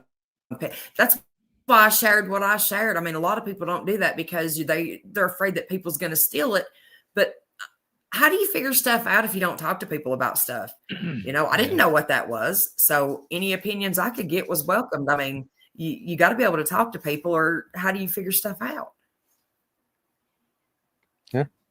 And that, and that's what we try to, even if you got different opinions, it doesn't, if more people would just say, cool. I mean, you got your own opinion, I got mine, but let's talk about it instead of, getting all pissy about it when you don't believe the same thing they believe. Well, Robbie, when somebody has a reaction like that, JR, that's a red flag for me. That one is like, that's absolutely not true. I'm like, well, it's absolutely maybe not true in your holler. You know what I mean? It's like, you can read a book on how to deer hunt, but that's not exactly how it's going to happen every time. Well, that happened to Naomi last weekend when we were in Ohio. She had somebody, and this is somebody who claims to have had a Bigfoot sighting, look at her and say, "Well, that dog man's that's far fetched. That's fantasy." I don't understand how you can, because I used to have people that at another department I work at make fun of me and say, yeah, and they believe in aliens and ghosts, but don't believe in Bigfoot. I just don't understand how you can have that mindset to believe in one, but say something that the other is. Yeah, if you're it is. open to one, you got to be open to all of them. You would think that, and that's how I trick people into talking to me a lot of times. If I have a Bigfoot hat on or something on, and they kind of scoff a little bit, and I'm like, oh, okay. Then I'll say, I say, well, I also grew up in a haunted house, so, and man, about 80% of them bite on that, and they'll tell me a story, and I'm like, so that happened to you? Yeah, or it happened to somebody I know, and well, okay, so you believe in that because you saw it, but I'm telling you, I saw this and this happened to me, and I believe you. But it all boils down to what they can handle mentally. I mean, if it scares them, they'll laugh it off and, don't want to hear it anymore. I understand that. I didn't understand it at first, but now I do. But they do take it. Some of them take it too far. Yeah. Some of them, if they can stand on the stump for 50 years and tell you exactly what these things are. But if it comes out tomorrow and they break it down with blood and DNA and everything, and they tell you exactly what they are, if it doesn't fit what they think it is, then how they're going to react, Yeah. Well, and you know as well as I do, Roger, and you do too, Misty. If you walked one, you had one on a chain like they had Chewbacca in Star Wars and walked it down Main Street, they would still be like, "Nah, that's fake." Yep. And y'all in chat, don't think some of this stuff is by a lot of it's by accident, because digging into the when can Ken, I'm gonna talk to you a little bit this week if it's okay, but for our next show I've got to ask you some questions. But we have evidence. We know we have evidence being hid, with the giants. There's a lot of stuff we should know right now, and if Robbie, if I'm teaching you something or you're teaching me something and I absolutely know nothing about the subject, are you going to start me at W or are you going to start me at A? Exactly. You want to start with A. We should be in the middle of the alphabet right now, but they keep taking it away from us and starting us back over at A. And a new generation comes along. They don't know the truth. And that's all we're doing. And that's what gets me.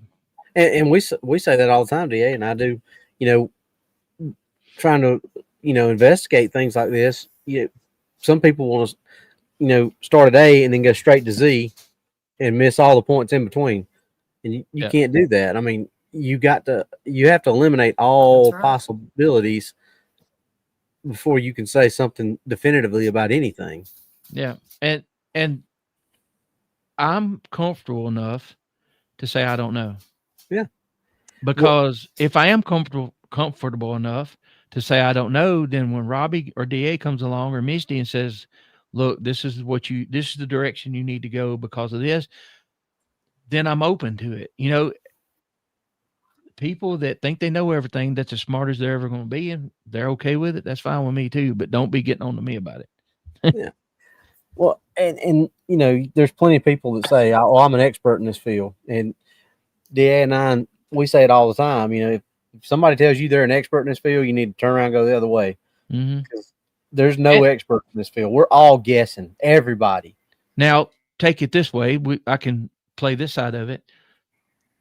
If you've lived on a farm, your family has for 130 years, and you've dealt with something for your whole life and you're 60 years old, you might be an expert for that 500 acres, and what they do, their patterns, what they do at certain times of year, what foods they eat, what foods they don't eat, what they like, what they don't like. Yeah, I can see that, but don't come out in a blanket statement and say, what's going on all across the world, because you don't. Yeah. I don't care. An animal has their own brain, and yes, we can tell you how to deer hunt. It don't mean you're going to be successful. Well, and I can't say, oh, they'll never do this or they'll never do that, because they've proven me wrong a lot of times. Well, and the perfect example of that, like you said, if they're going through this 500-acre farm and there's one certain tree that produces a fruit that they like on that farm, and they eat that fruit, and that person says, yeah, this is what they eat, but that's the only trees for, you know, a 150 square mile radius is that, and you know they're moving through there, and somebody else, you know, on another stretch of land doesn't witnesses them eating something else. Yep. Which person's right? Which person's wrong? That's right. Neither one of them. That it's just what you've observed in that area. It's in, you know, it's the same as, you know, DA and I've said about deer hunters saying, well, I've hunted all my life and I've never seen them. Deer hunters are creatures of habit. Yep. How many different places have you hunted in your life, Roger? Not a whole lot, right? Probably 5, 6. Yeah.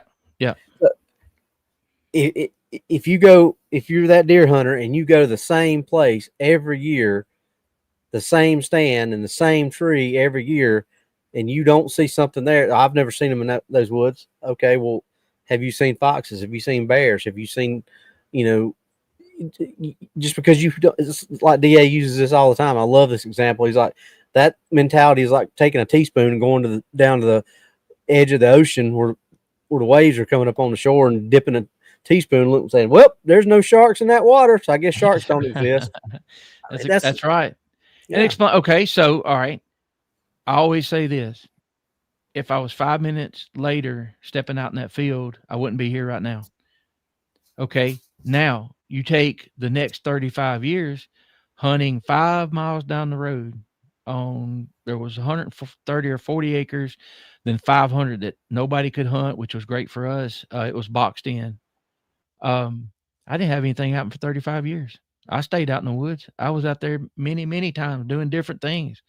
I'd had my head on a swivel, but nothing, absolutely nothing. And until we went on the south end, and you know, in 2020 had a rock thrown at us. So, well, and deer hunting's a perfect example of that. How many deer are in the United States, roughly? A bunch. And how many hunters nationwide go in the woods for an entire hunting season and never see a deer? Yeah, and it can be as simple as you might have a good hot spot right now for bass fishing or hunting or going bigfooting. Things can change. Yeah. I can go out and pattern a buck and work my butt off, put out food plots, all this stuff, but once opening day happens, you got all the pressure in the woods, and then you may not ever see it again, or some little 12-year-old that's never hunted before pops him, you know, and that's okay, you know, but and my thing is, Robbie, what I always say is everything's got its own patterns and flows, but when pressure is applied, humans, animals, fish, birds all act different. So if it's hunting pressure, if it's somebody scraping the woods up, or somebody unknowingly buys that plot of land with that tree that you were talking about, and then they cut it down because they don't like the way it looks. Yeah. So then the guy down the road starts seeing these deer come to his tree. You know, so it's fluid, and you know what did it say? The only thing constant is change. Yep. And turkeys, you see turkeys year round until turkey season, and then them become the most elusive creature on the face of the earth. Yep. Hold on a second, Misty. I'm gonna try. I just saw that. I'm gonna try to talk to Robbie. That means she got to turn her mic back on. Yeah, I know, right? I always forget that. I'll remember that one day. I was trying to get links. But you know, like we're saying though, I mean, it's just there, and it's not just the people who don't believe. It's even the people in the community who do believe. A lot of them are so closed-minded about their own beliefs, they don't want to listen to, you know, anybody else. You know, like DA and I's theory about the tongue pops. We've got so many people say, nope, that's wood on wood, that's wood knocks. And while I believe there are wood knocks, I don't think Bigfoot's walking around in the woods with a Louisville Slugger on his shoulders all the time. I mean, right? we think that that's a possibility because we think that they do spend a lot of time in caves, and it's an echolocation thing. Now, is that do we have anything to prove that? No, it's just a theory we're working on. But it's a plausible theory. Like you said, there's a big thing for me. Do you know a case where it happened before? Perfect example where the guy that was blind riding a bicycle, the test. Yep. Well, that's what got us started on thinking on that theory. Like the echolocation where that guy does that. Yeah. I see that. That's crazy. You know, I do that to bats out here, and they'll like literally come right up. Just I can feel their wind off their wings. They'll just fly right up against me. Well, think about me. How many times have you heard me say this, Misty? All you got to do to get some of these answers that we don't have answers for is look in nature and look what we already know. We already know animals echolocate. We already know animals have adaptive camouflage. We already know that animals backtrack. So why is it so hard to apply these principles to this thing that I believe is just an animal that's just really good at not being found? You know, it doesn't always have to be a supernatural, or it could be just that they're really good at camouflaging. They don't want to be found, and they know how to hide. I mean, sometimes the simplest answers are the easiest answers, and maybe it's just that they're just good at it. Yeah, that's what I look at. Also, if I can see it, you know, in nature, I tell the story about the butterfly and it has no pigment. It appears green, but it has no pigment whatsoever. Here's the amazing part, and a lot of people have heard this. The pattern on the butterfly, the ridges on the butterfly are the exact wavelength of the green spectrum of light. It's reflecting green only. Yeah. That blew me away. So then I think, Robbie, I'm like, okay, if that's the case, if that's in nature and it can reflect green light only, is there a situation where something could reflect ultraviolet light only and we couldn't see it? Yeah, well, DA and I talked about that the other day. You know, he just found out that humans emit, what is it? Bioluminescence. There you go, that word. Yeah. But we can't see it, but other animals can. So how do we know that Bigfoot can see us in the dark? Yeah. Because we actually do emit bioluminescence. Yeah. It's just too low for our eyes to see it. So I was riding down the road the other day, and we're alike in this. Y'all are smarter than me. But I don't know about that. I'm just a hillbilly from the sticks. Same here. You fake it well, DA. There you go. But anyway, I was riding down the road. Peyton's on the speakerphone, and we're kicking around ideas.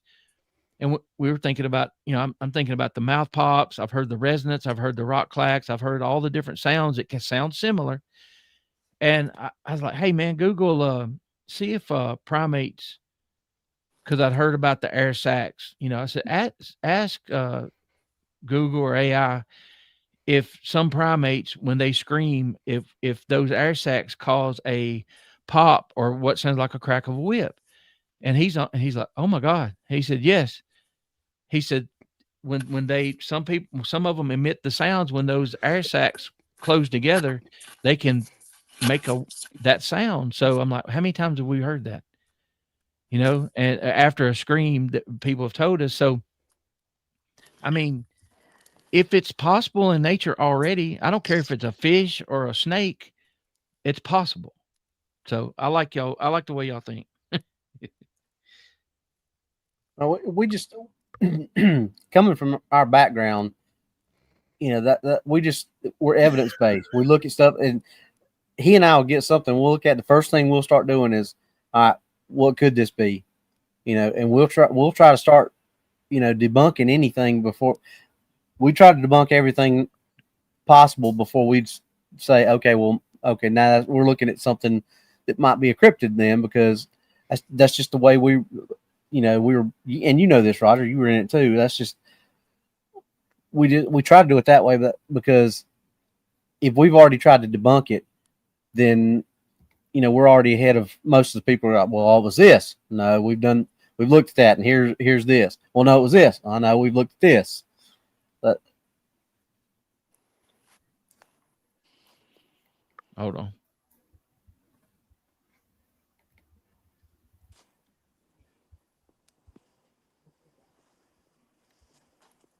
I'm trying to. I keep muting myself, and I can. The dogs are in here running around me, so I keep forgetting to turn it back on. But what I was going to say was, you was talking about us admitting like the bioluminescence or whatever. You know, maybe that's what it is. But at the same time, look at the people that can see other people's auras. Yeah, well, You know, we brought that up. I think that may be a yeah, big part of bioluminescence that certain people can just that's see. exactly what that I agree. Yes, sir. And that's exactly why, you know, building a team, you need different talents. And if I have somebody access to somebody that says they can see stuff like that, come on, you know, I have no issues with that. But I started first looking at what the witnesses were telling us and what they were seeing. And then I started realizing as we went along, I need to start looking at them as individuals and tell me more about yourself. What has happened to you in your past? You know, have you had a tumor? Have you had a horrific car accident took time to get over? And did you start having different talents from that? So, you know, you don't get to do it a lot, but I truly believe that we're all wired different. So I don't, if Robbie shows me a picture, Flat Rock shows me a picture and says, look at this. I look at Flat Rock. I either say, man, I see it, or I say, man, I don't see it. He don't get upset. Nope. You know, but what scares me is, and I've said this 100 times, what scares me is I'm looking at this picture and the 5 people around me can see something and it's scary and I can't see it. So that scares me worse than actually seeing it, I think. Was it Patton used to say, if everybody's thinking alike, then no one's thinking? You're right. Yep. See, that's why I also just focus on audio now, since really pictures and video, they say, ain't great evidence, but you can't doubt audio. Well, actually, Flat Rock, you can now. AI is duplicating audio now. Ain't that something? That's true, but you could actually tell, though, if it's coming off a real recorder or camera or... You can for now. Yeah, for now. AI gets better every year. Exactly. And that's the thing. Every week seems like. Yeah, you can test it, That's and it what tells sucks. you, oh no, this is the AI says no, this is original. So, oh, AI, are you lying to me? The good thing about it, though, we got apps out there now that could actually tell what's AI and what's real. Yeah. So that's a good tool to have as well. Let me see if I can present this. This may go sideways, but here you go, Misty. That wasn't my recording. That was one that I guess, did DA catch that or you, Robbie? That was Robbie's recording. He had sent it to Roger. I couldn't get it to play, but I sent mine to Roger just now. And if he can get it to come up, this is what I call just what? Oh, we played that recording on our show a lot of times. That's to me, it sounds big and it sounds canine. Yeah. This what I popped up there, Misty, is yours, the one you sent, about a minute long. Yeah. I don't I'm learning on the fly here, y'all. Well, where I'm running my hotspot, I guess it's just nothing's wanting to load. But what happened with this is what I was telling when I got off the phone with Mark, and you can hear me. I set my phone down on a pallet that I've got outside, a pallet table, and I walk off to go into the greenhouse, and I'm in there like weeding all the old stuff or whatever out of the greenhouse. And it was weird because literally I had just restarted it and it kicked on. I don't see it, Roger. Hold on. Oh, there it is. Oh, that's theirs. That's mine again. Yep. Okay. That didn't work. Sorry. No worries. No, that's okay. I had to put it over in the Dropbox, and apparently it didn't. It said it loaded. Yeah, I tried to email it, but it's just not letting me open it.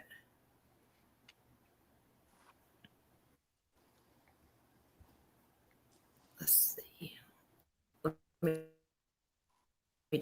try one more time.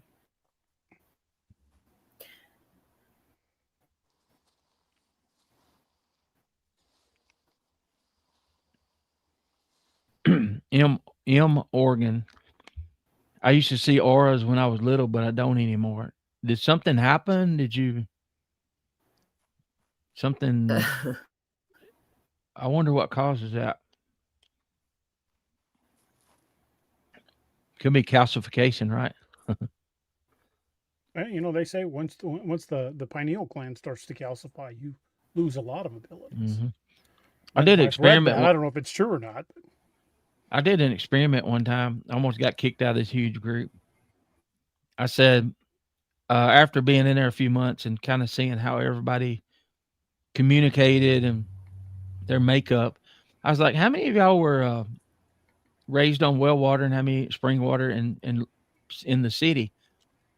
And they proved my point. The ones that were mad, I didn't say why. The ones that were mad and wanted me kicked out of the group, they were city water. And the ones that wanted to know more was well water, spring water. Not 100%, but high percentage. So they kind of proved my point by trying to kick me out.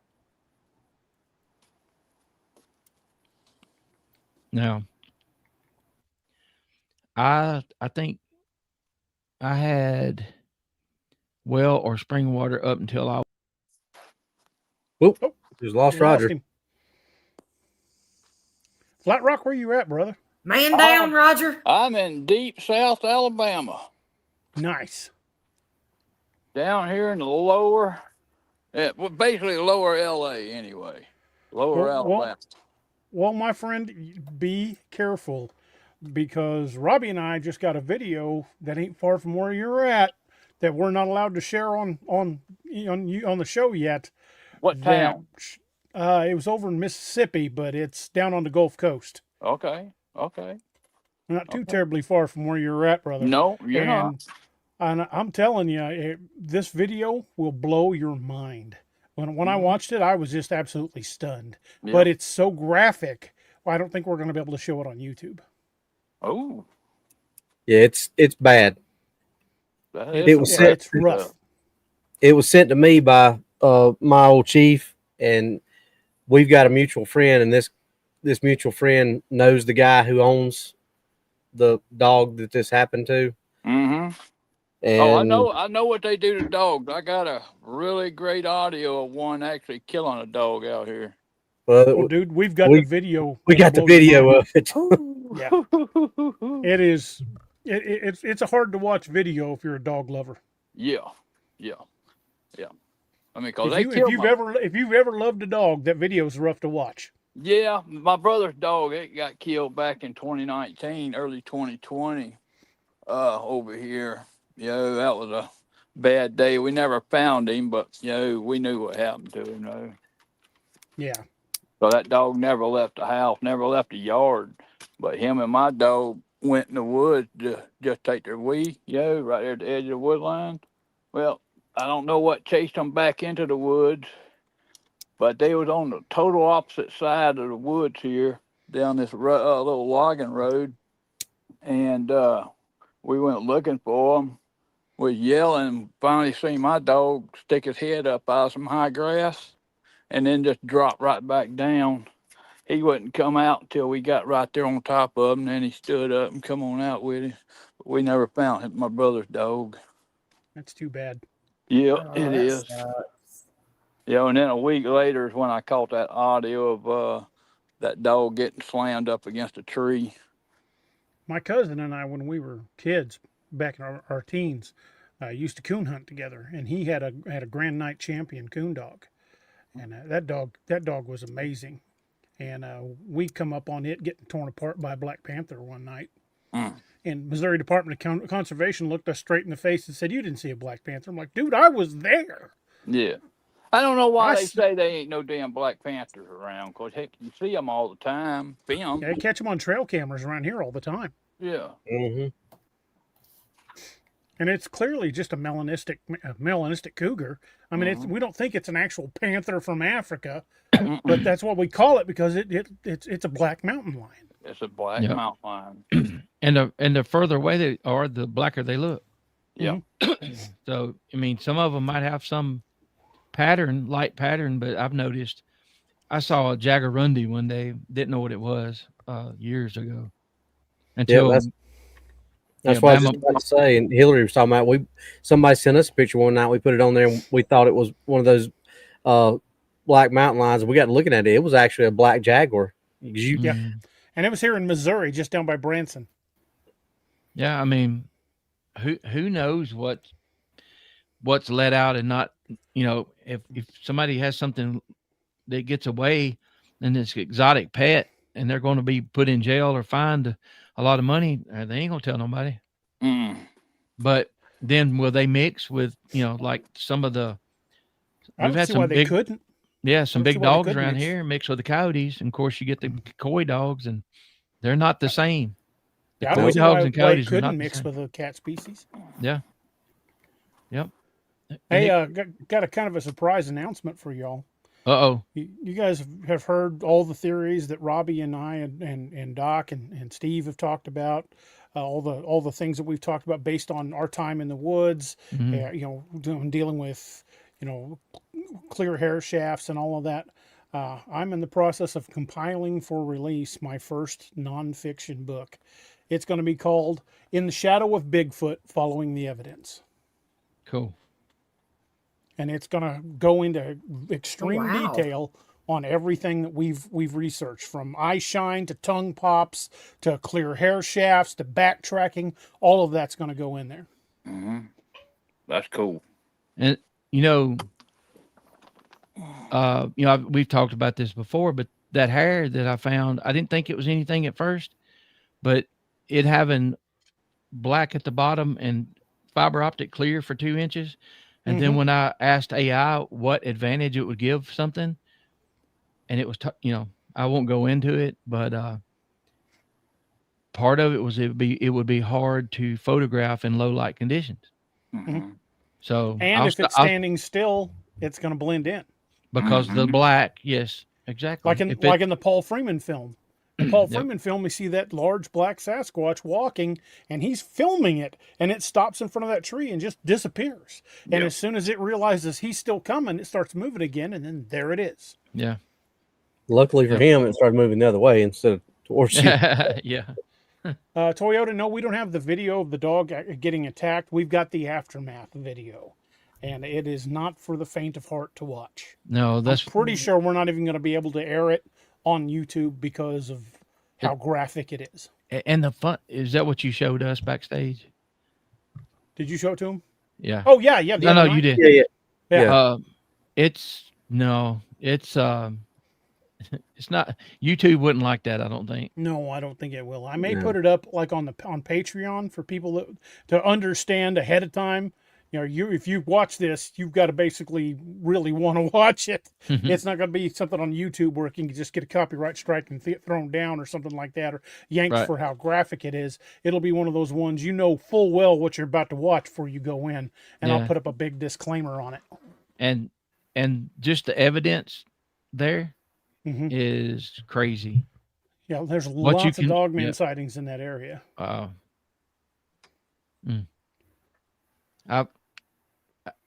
don't want to say much about it. I felt bad for the dog, but I was like, I think the whole room said, holy crap, Yeah. No, when Robbie and I first saw it, we were just like just jaw dropped when we watched it the first time. And without saying any more, it's not what people would think. It's not bloody gory, surprisingly, but it's bad. That's all I'll say. Yeah, I'll stop right there. It's hard to watch. I can picture what it is already, by seeing some of the deer out here. So I probably know what you're already saying. Yep. You've probably seen something similar. Yeah. That's horrible. For this to be done to a dog and in a very short amount of time. Yep.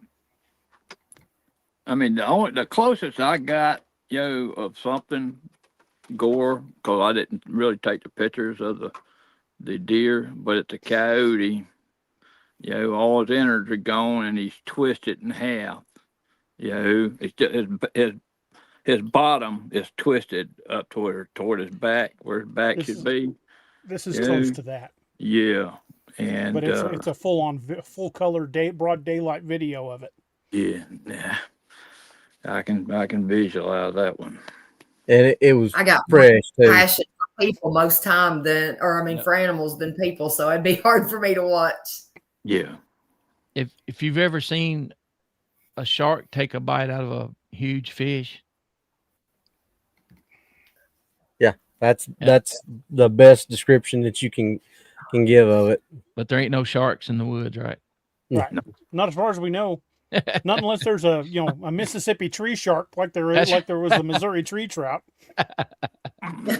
You never know. Missouri tree trout. Flat Rock, you had anything? Just a dolphin, ma'am.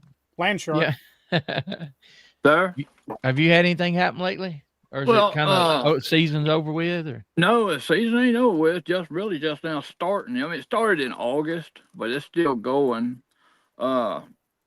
The last thing I actually captured was on the 15th and 16th, which I sent to you, on our little chat, our little Zoom chat.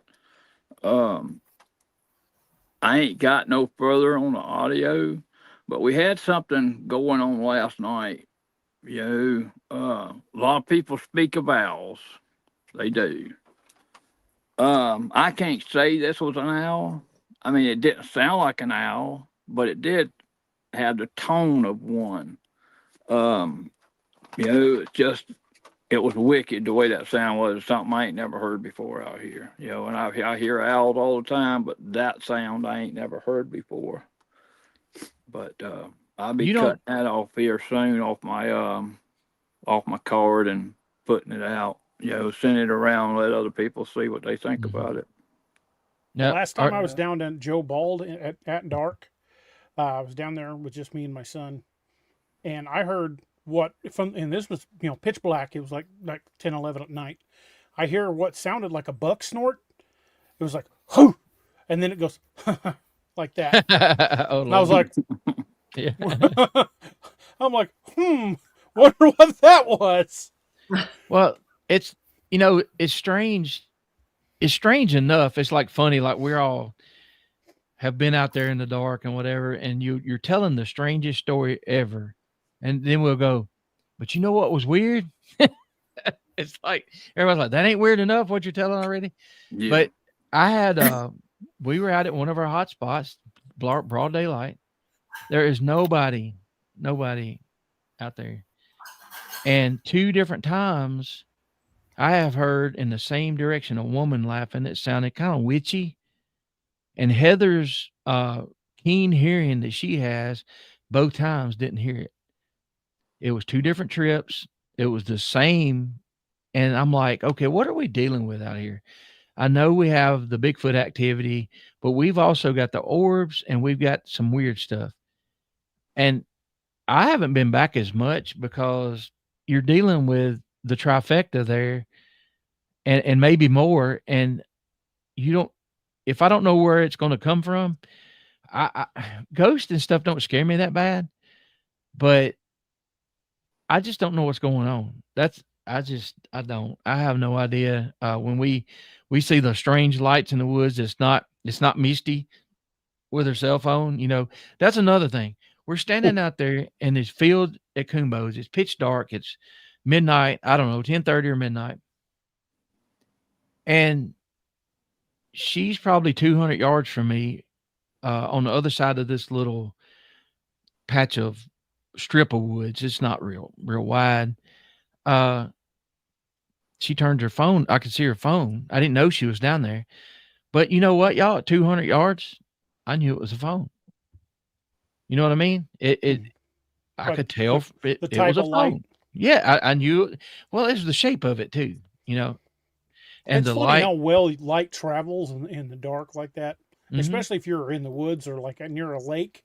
The light is visible for so much farther than you would think. Yeah, but for the people that are listening, When we say we see a strange light, DA and Robbie and all of us, it's like we try to figure out what it is first. And then if we can't, we're like, oh, well, okay, we saw a strange light. We don't know what it was. It was 3 foot off the ground and it moved where it shouldn't. Now, but what I'm saying is when people say, oh, it's probably some other cell phone. If you see some other cell phone, you know it's a cell phone, or you should. So that comes from experiences. And, you know, what was funny, my eyes adjusted to the dark and that bean field had just been cut. And I'm coming back to the truck, towards the truck. Kumbo and a few fellows up there, they're doing calls. And I see something dark on the ground, blacker than black. And I stop, get my light out. It was armadillo hole. It was fresh. That thing would have broke. I'd have went to my knee in that thing. So I stood there and waited for people when they were coming back. They watch here. But in saying that, my eyes adjusted and we could see, because you had a little small town, a couple of miles away, maybe as a crow flies, or had low hanging clouds. That light was bouncing back off of those clouds and illuminating those fields. Now the woods were probably dark, but I wasn't going to find out. But the field was, you could walk all over those fields without a flashlight. So, you know, once you get out there and get it adjusted, let's say if a 6 foot tall booger had run across there and it was pitch black, you would have seen it, you know? So, anyway, that's my rambling, but the more you get out and do things, the more information you have to compare it to the next thing. Misty, you need this. Oh Lord. Don't Yes, cut yourself for that. I do. Hey, look, you want to see mine? Hold on, let me show you something. Oh no.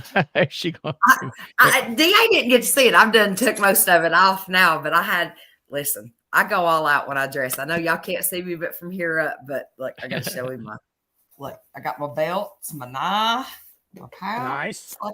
Like I've got my whole setup, but check this out. Hold on. Greg gave me this.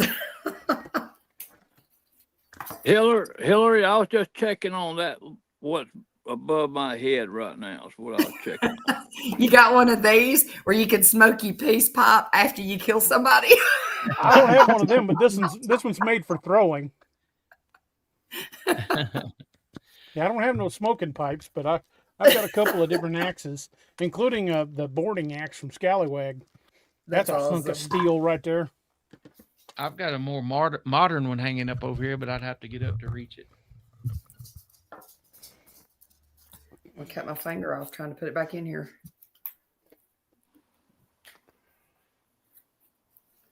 Yeah, I'd end up tripping, and I've got 3 Gary Spike snake sticks. I can't say it. Snake sticks over here. Snake sticks, y'all. I got one of them over there on the other wall. Snake sticks. Yeah, snake sticks. Yeah. Yeah. I bought it from Gary. I think we all got a Gary stick, don't we? Yeah. Yeah. That's what my daddy, he always said, you know, the sticks like that, people, they do help you, but the main reason he had something like that was keep the snake off of you. That's why I say, if you run up on a snake, you can flick that thing or hit it right behind the head, you know, or remove it and walk over and, you know, whatever. Well, generally, if I've got a snake in that kind of distance, it's gonna meet a certain cordless hole punching device. That's right. Oh, Peyton brought me some 357 rat shot, and I need to get some of that. He was it works awesome for spiders. Yeah. I have shot spiders in the woods before. I'm telling you, Joe Ball, we were going up through the trees, found a freaking spider about this big around on a web between 2 trees, and I'm like, nope, pop. That was worth a 9mm round as far as I was concerned. My dad, one time, he was trying to paint the house in the early 80s. And he was up around the wires going into the house. And this, I don't know if it was a carpenter bee or whatever it was bugging him, and it kept buzzing him. And I heard him cussing. A little while later, I heard, shh. Boom. He started shooting them bees. And my mom was like, what are you doing? It worked, though.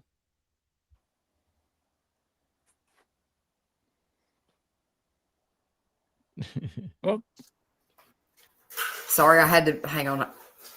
I've got to mute it. Can y'all hear that? Yeah. Hear what? Hang on a second. Well, y'all probably gonna have to get off of here. Yeah, They I were need to get some fixing work me done something to myself. drink. I was trying to be quiet and mute it. But I'm gonna try to grow my hair back before the show next Thursday, but I don't know. good luck if it grows like mine. That's hey, you might have Push to it go out. buy you some like I did.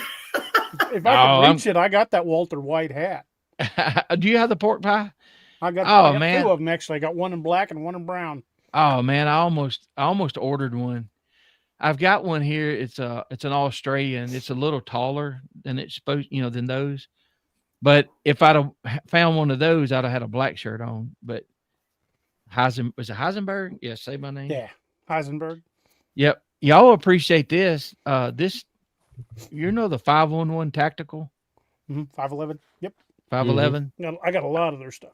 I found 2 shirts with tags on it at Goodwill. This is one of them. It has nice. Yeah, for like $3.99 a piece, brand new. Dude, that's a steal right there. Yeah, Peyton's got one. I believe it has 2 pockets. I hadn't worn it yet, and Heather was watching me, and these buttons, they look like they're regular buttons, and I started snapping them together.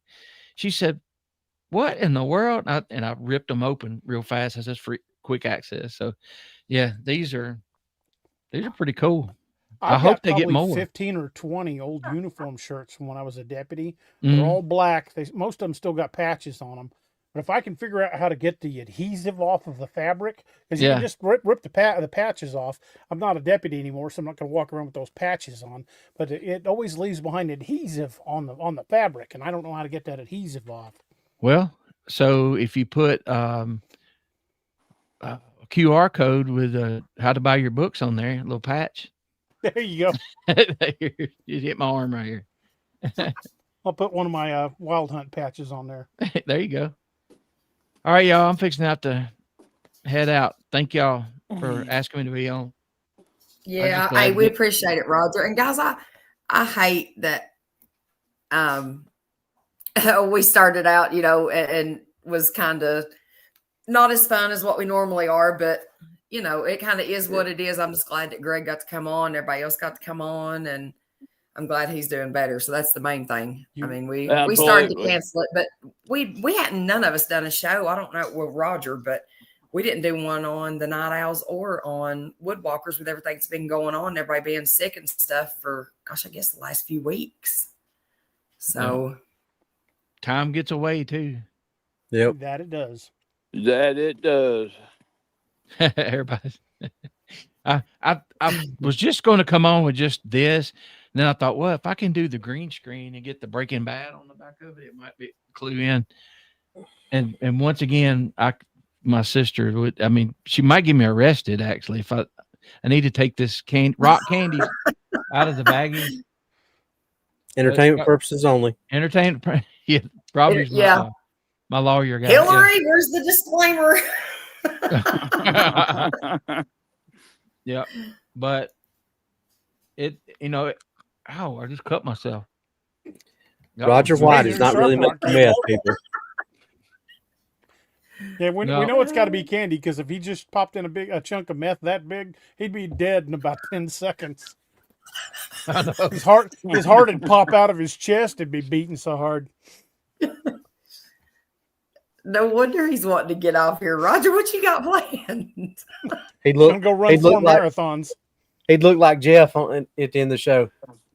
Yeah, I know, right? You can see the bottom. You see where I didn't paint on my right here. 3 days later. Sorry, Jeff. I had to, buddy. That's hilarious. I was worried about him, but it is funny. But the thing is, y'all, if I was to fall asleep and they took pictures of me and posted it, I'd laugh right along with them. So I'm glad Jeffrey's a good sport. He is. The night, that we were talking about the zip line, I've seen those before here. Not like he said. Hold on a second. That's got to come out of there. That's gonna cut my mouth all to pieces. Roger, send me some that of was- that candy. Huh? Y'all, I mean, she made a whole. I told her how they made it on the show, and she made it just like they did on In the a pan sheet and cake? everything. That's funny. Oh yeah, and it's it's good. That's the thing about it. It's good. Yeah, it sounded like it. Yeah, cotton candy, blueberry cotton candy. You can't beat that. Entertainment for entertainment purposes only. We aren't really warrior wait, hold princesses. Hold It on, I probably didn't know still you was wouldn't reading it. We It aren't probably really still wouldn't do warrior you any princesses. good to be caught with a bunch of that near a grade school. Oh, I know, right? Yeah. Because here's Seriously, what it's happens. just candy. Here's what happens. Oh my goodness, Hillary. Here's what happens. You know they're going to have to test it. It's going to take a while, but your name's going to be in the paper, the charges probably, and when they apologize or they drop the charges, it's going to be on the back page in the very bottom corner down here. Yeah. Mm-hmm. Roger out there, he'd be trying to give it out to the kids, trying to be nice because that's just how he is. And Don't want to waste it. Here, come here. I got You candy. got free candy painted on the side of his van. Oh my God. Look, Yeah. we were mischievous. We didn't do anything bad. Well, yeah, we didn't do anything bad to get right. put in jail, So I might have told this before, but our country sheriff's department and city got together and we all would drive our cars up to the square at 16, 17, 18 years old, hang out with our buddies and friends or whatever. But you always had the certain ones would throw a little trash down, right? So somebody got to complaining. I didn't know they were complaining, but I'm built different, whether it's good or bad. I've always been one to check my surroundings. Well, that's probably because I saw the damn Bigfoot. But anyway, so I'm always watching people and looking around, and I saw this guy take a last drink out of a plastic Sundrop bottle and he tossed it. I was like, dude, pick that up. No, man, pick it up. Well, almost immediately, here's a city cop. And he says, he gets out of the car. He says, pick that Sundrop bottle up. I'm the only one on the square who's like, they're watching us because there's no way he was in no spot to see this guy. So I'm looking around and I'm watching and I see that in the courthouse, I see the curtain jump back real fast. Right. So I knew most of these guys from the store and all that. They were my dad's age at the time. So I told my buddies, I was like, hey, we're going to run to the store. So what are we doing? I said, just hold on. We went right down to the store and I found some IBC root beer. And I cracked that beer open and I'm sipping on it and have it right here. And man, every cop that they had available swarmed on me. I'm like, hey, what y'all doing? Dang, Roger, what are you doing? You shouldn't be drinking on the square. Well, why not? You can't be doing that. Oh, it's perfect. It's fine. I'm like, no, it's not. And the guy was like, what do you got? And I smell of it. It was root beer. He said, oh, man. I said, who's in that room right there? Which one? I know which one of y'all is missing. Is it Dale? I started naming names. Is it this guy? Is it that guy? And they're like, oh, like, damn, we're busted. But you got to be smart about it. You can't pull up and accuse somebody of something you didn't see and right on the money, So I started looking around. But yeah, they told that story for a while about my little smart ass. I could tell you a story me and my nephew and my cousin did years ago when we were kids, but I'm not 100% sure the statute of limitations is out on it. You sound like me. I was just sitting here thinking, I've got so many stories I'd love to tell, but I know. But you got. Well, I'll give you the abridged version. Start counting backwards. Yeah. We pulled all of our change and went to Walmart on our bikes with a couple of plastic bags and bought probably $25-$30 worth of those old Super Balls out of the gumball machines. Yeah. And went and dumped them off a bridge onto a highway. Oh, we were idiots, man. Well, we were young. I was probably 10. Well, they were everywhere. They were everywhere. My sister's in chat. She said he was a heathen. I can attest. Yeah. I could tell some stories on her too. Yeah, there are those that used to call me Doug the Thug. That's Doug the Thug. What one this guy was a detective, and his family, had kind of a reputation back in the day, and he ended up being a deputy and a detective and then eventually sheriff later. But he kind of helped me out. He knew what I was wanting to do, and he would, teach me things. And one day he come back, he had a good attitude. He said, "Man," he said, "that's a heck of a start to a shift." And I said, "What happened?" He said, "I went to serve some papers, and I knew the old boy was there, and I asked his mom, and she said, 'You look familiar. Don't I know you?'" She was a lot older than him. He he said, "Yeah, my name's Norman Dalton." "Dalton, you from around here?" "Yes, ma'am." He said, "Lord, what's the world coming to? They let a Dalton become a sheriff." But he came in probably a couple weeks later, maybe a month later. It was in the summertime. He had a guy with him. He said, "Roger, book him in." I said, "What's the charges?"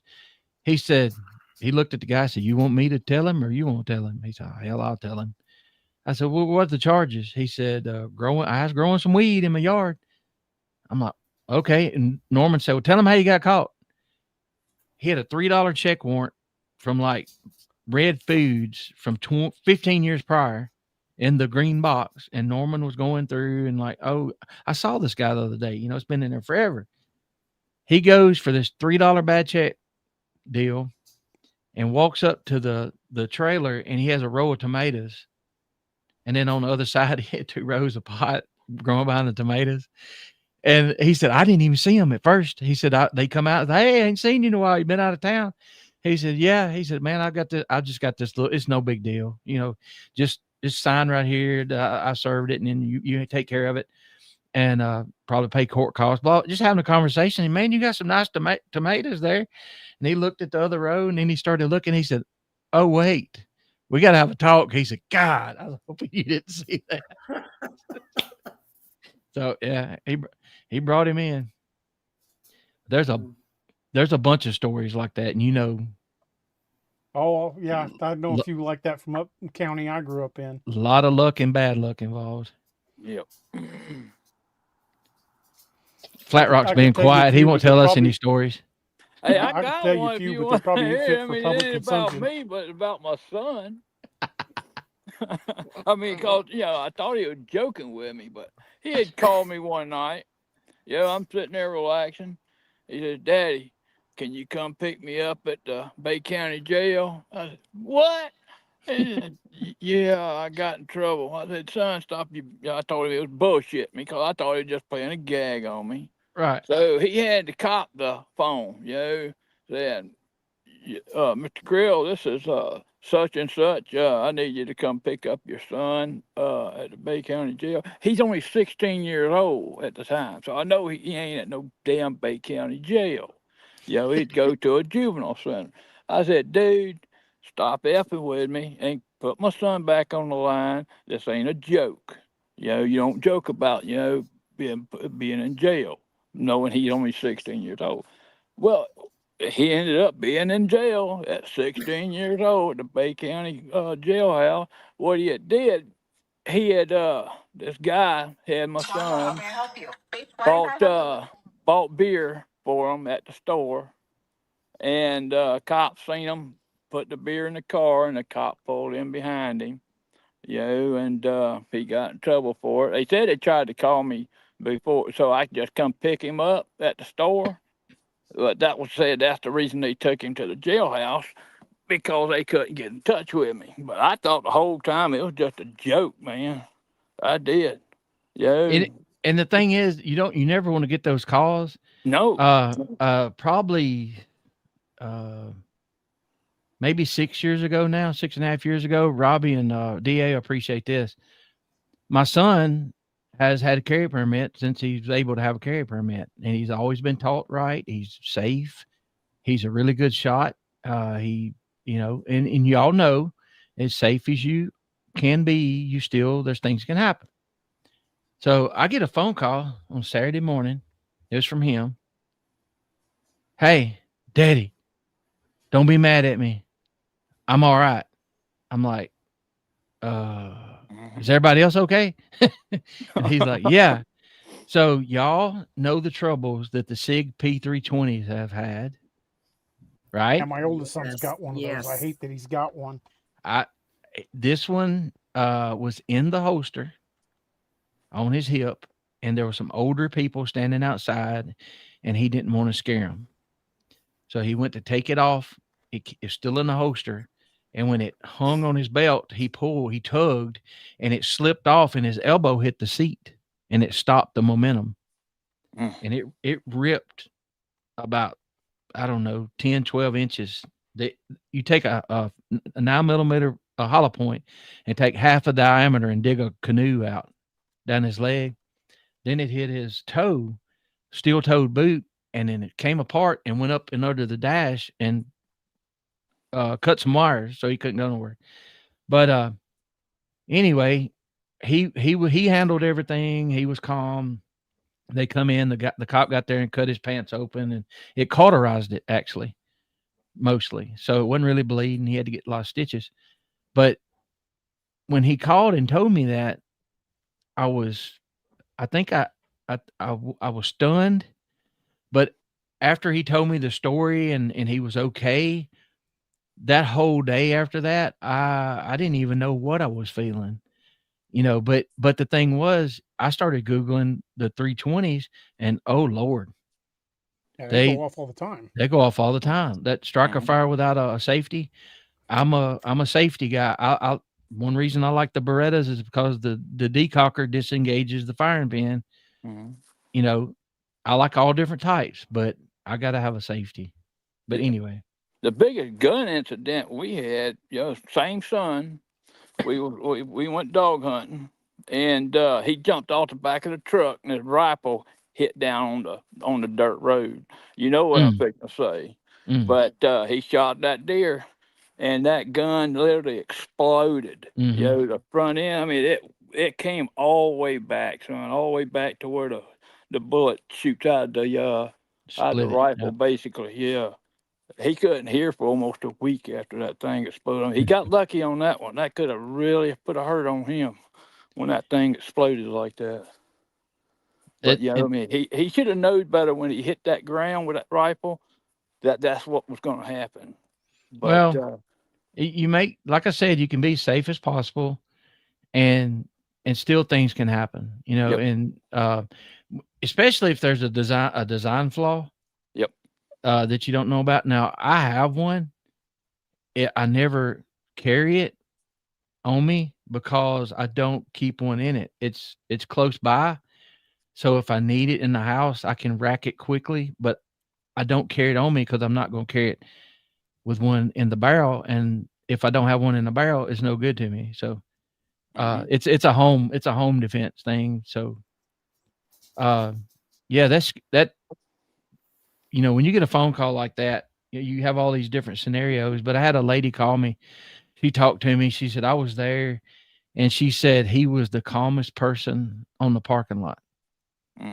He was directing people. He said he was testing to see if his tendons were shattered. He was making sure he wasn't bleeding out. He took his belt off and cut, and tightened it up and ran people off. If you're not a doctor or a nurse and can help me, you need to back up, give me room because the ambulance is around the corner. But anyway, it's, you have to respect them for sure, but you hate to see something like that happen, but guess who's the most careful person in our family now? All right, y'all. He was lucky though, Yeah. That's the thing. If he'd have hit that artery right there in his leg, that could have been really bad. Absolutely. I got cut. I know you guys can't see it. I don't think so anyways, but I've got a scar that goes from over here under my arm all the way around. And I got cut with a box cutter. And I didn't even know it. I mean, it literally just laid it open so much. I thought dude had this guy cut me. He was playing. But I no more got out of my mouth. Quit your shit before you cut me. And he done grabbed my arm, and I thought he was just playing because to me, it felt like, if the blade wasn't even out and you just rubbed it across your arm, that's about what it felt like. It was so sharp. And he just grabbed my arm and I'm like, what are you doing? You know, and I looked down and it cut me so bad. It didn't even bleed at first. It just laid my whole arm. I mean, it was gapped open like that and just nothing but just, it was gross. I ain't even going to tell you what it looked like. It was gross. I hope someone stomped a mud hole in his ass and stomped it dry. Yeah. Well, you know what's so bad is it actually happened at a job I used to work at. I won't say no details or nothing, but the guy was playing around and come to find out he this ain't the first time he's been doing stupid stuff like that. Well, it was a whole big stink or whatever. I thought I was going to lose my job over it. I hadn't even been working long. And, you know, just because he was playing around, I wound up having to go to the doctor, which was the doctor through work. And he was a quack. And he went in and they just loop stitched it as bad as what it was. And so that's one reason why I had a tattoo there anyways, but that was one reason why I done a cover up over the one that was there, because it kind of hides that scar, because it's really bad. I mean, you know, they didn't, if they'd have took the time and actually stitched it individual, it probably would have been better, but I never even knew I had been cut. I mean, that's how sharp it was. I mean, and just like that, you know, he was just playing around and just got a little too close to me and it happened like that. And they told me if he had got, I mean, within just a very little bit, it would have caught that artery right there on the inside of my arm and there would have been nothing that could have been done about it. We had an incident. They'd had to tourniquet it immediately or you'd bleed out quick. We had an incident. Well, I asked them if I could just put a Band-Aid on it and go back to work. And they're like, no, you got to go to the doctor over this. But it wasn't even bleeding. Those like box cutters and stuff they're bad. We had I want to give details. We had a incident maybe 20 years ago. There was a married couple fighting. He come in. He was enraged. He had a hammer and he was trying to kill her. And she had a last gasp. She had a box cutter and she swiped and both of them laid there and bled out. And that, the only reason I know so much is because of knowing, you know, people and, some people that were involved said it was the absolute bloodiest scene they have ever, you can imagine, you know, a cut here and then multiple traumatic here, but it was, and I the guy was a smart aleck, but I didn't think he was that type of person, but you never know. Well, I'll leave y'all with that downer. I've seen just as bad. I know. All right, see y'all. Good brutal. Seeing y'all. Flat Rock. I'll talk to you later. All right. See you, Roger. Happy Halloween, Roger. You look good. Thank you for coming on. Misty, I still love your hair, girl. Do you really? It's kind of nasty really right do. now, but thank you. I got some candy to give away. I'll see y'all. Having hair. Everybody in chat, See love you, y'all. Roger. Later. See you, Flat Rock. Guys, we appreciate see you, Flat Rock. Well, I guess we're going to end it too here. But thank you guys, everybody, for hanging out tonight. Y'all, thank you for coming on. I know it was short notice. We didn't think Greg was going to get to make it. And so I sent out some messages like really late last night and was like, you know, you guys want to come on and hang out? And DA was taking his wife out on a date night. I think that's awesome. And Robbie up there was damn gracious enough to come on and hang out with us. And I'm glad you finally came on too, DA. So how'd the date go? It went good. We just went out to dinner. We drove down to Branson, went to Outback Steakhouse and had a good dinner. Then we drove around Branson a little bit and just decided to come home. You know, we're old folks. We don't stay out too late. Hey, there ain't nothing wrong with that. A lot of people don't get out and do that anymore, you know. And that's we got about half of a great big old blooming onion left, though. Oh, now I like some blooming onions. Oh, those are good. Happy Halloween. All right. Well, guys, we hope y'all enjoyed it. and appreciate y'all coming on. And I guess until next time, we'll try to get one going on the Night Owls whenever Greg gets back and gets to feeling better. And we'll have you guys back on if you want to. And we'll actually maybe talk about some real stuff going on. Sounds good. We got a lot of stories since the last time we came on and talked. Yeah. Well, yeah. Hold on just a second. That's not what I thought it was. Okay. I'm sorry. I thought that was something to one of you guys, but I was trying to read it. It was going so fast at first. By y'all make Spencer do something. All right, guys. Well, y'all have a good night, and we'll talk to yous later. All right, yeah, good night. Thanks for the invite. You too. Bye. Bye, y'all. See you, everybody.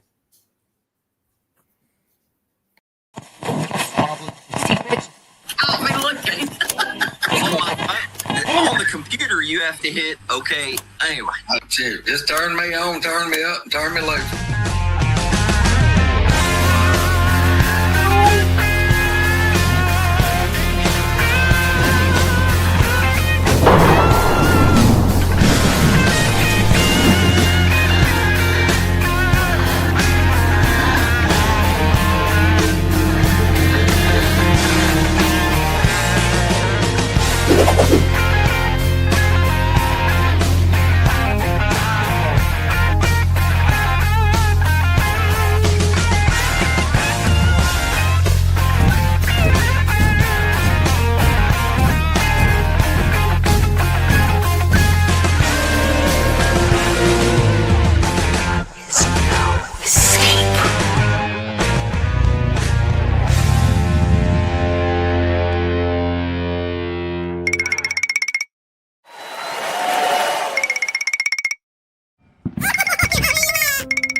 Oh, look at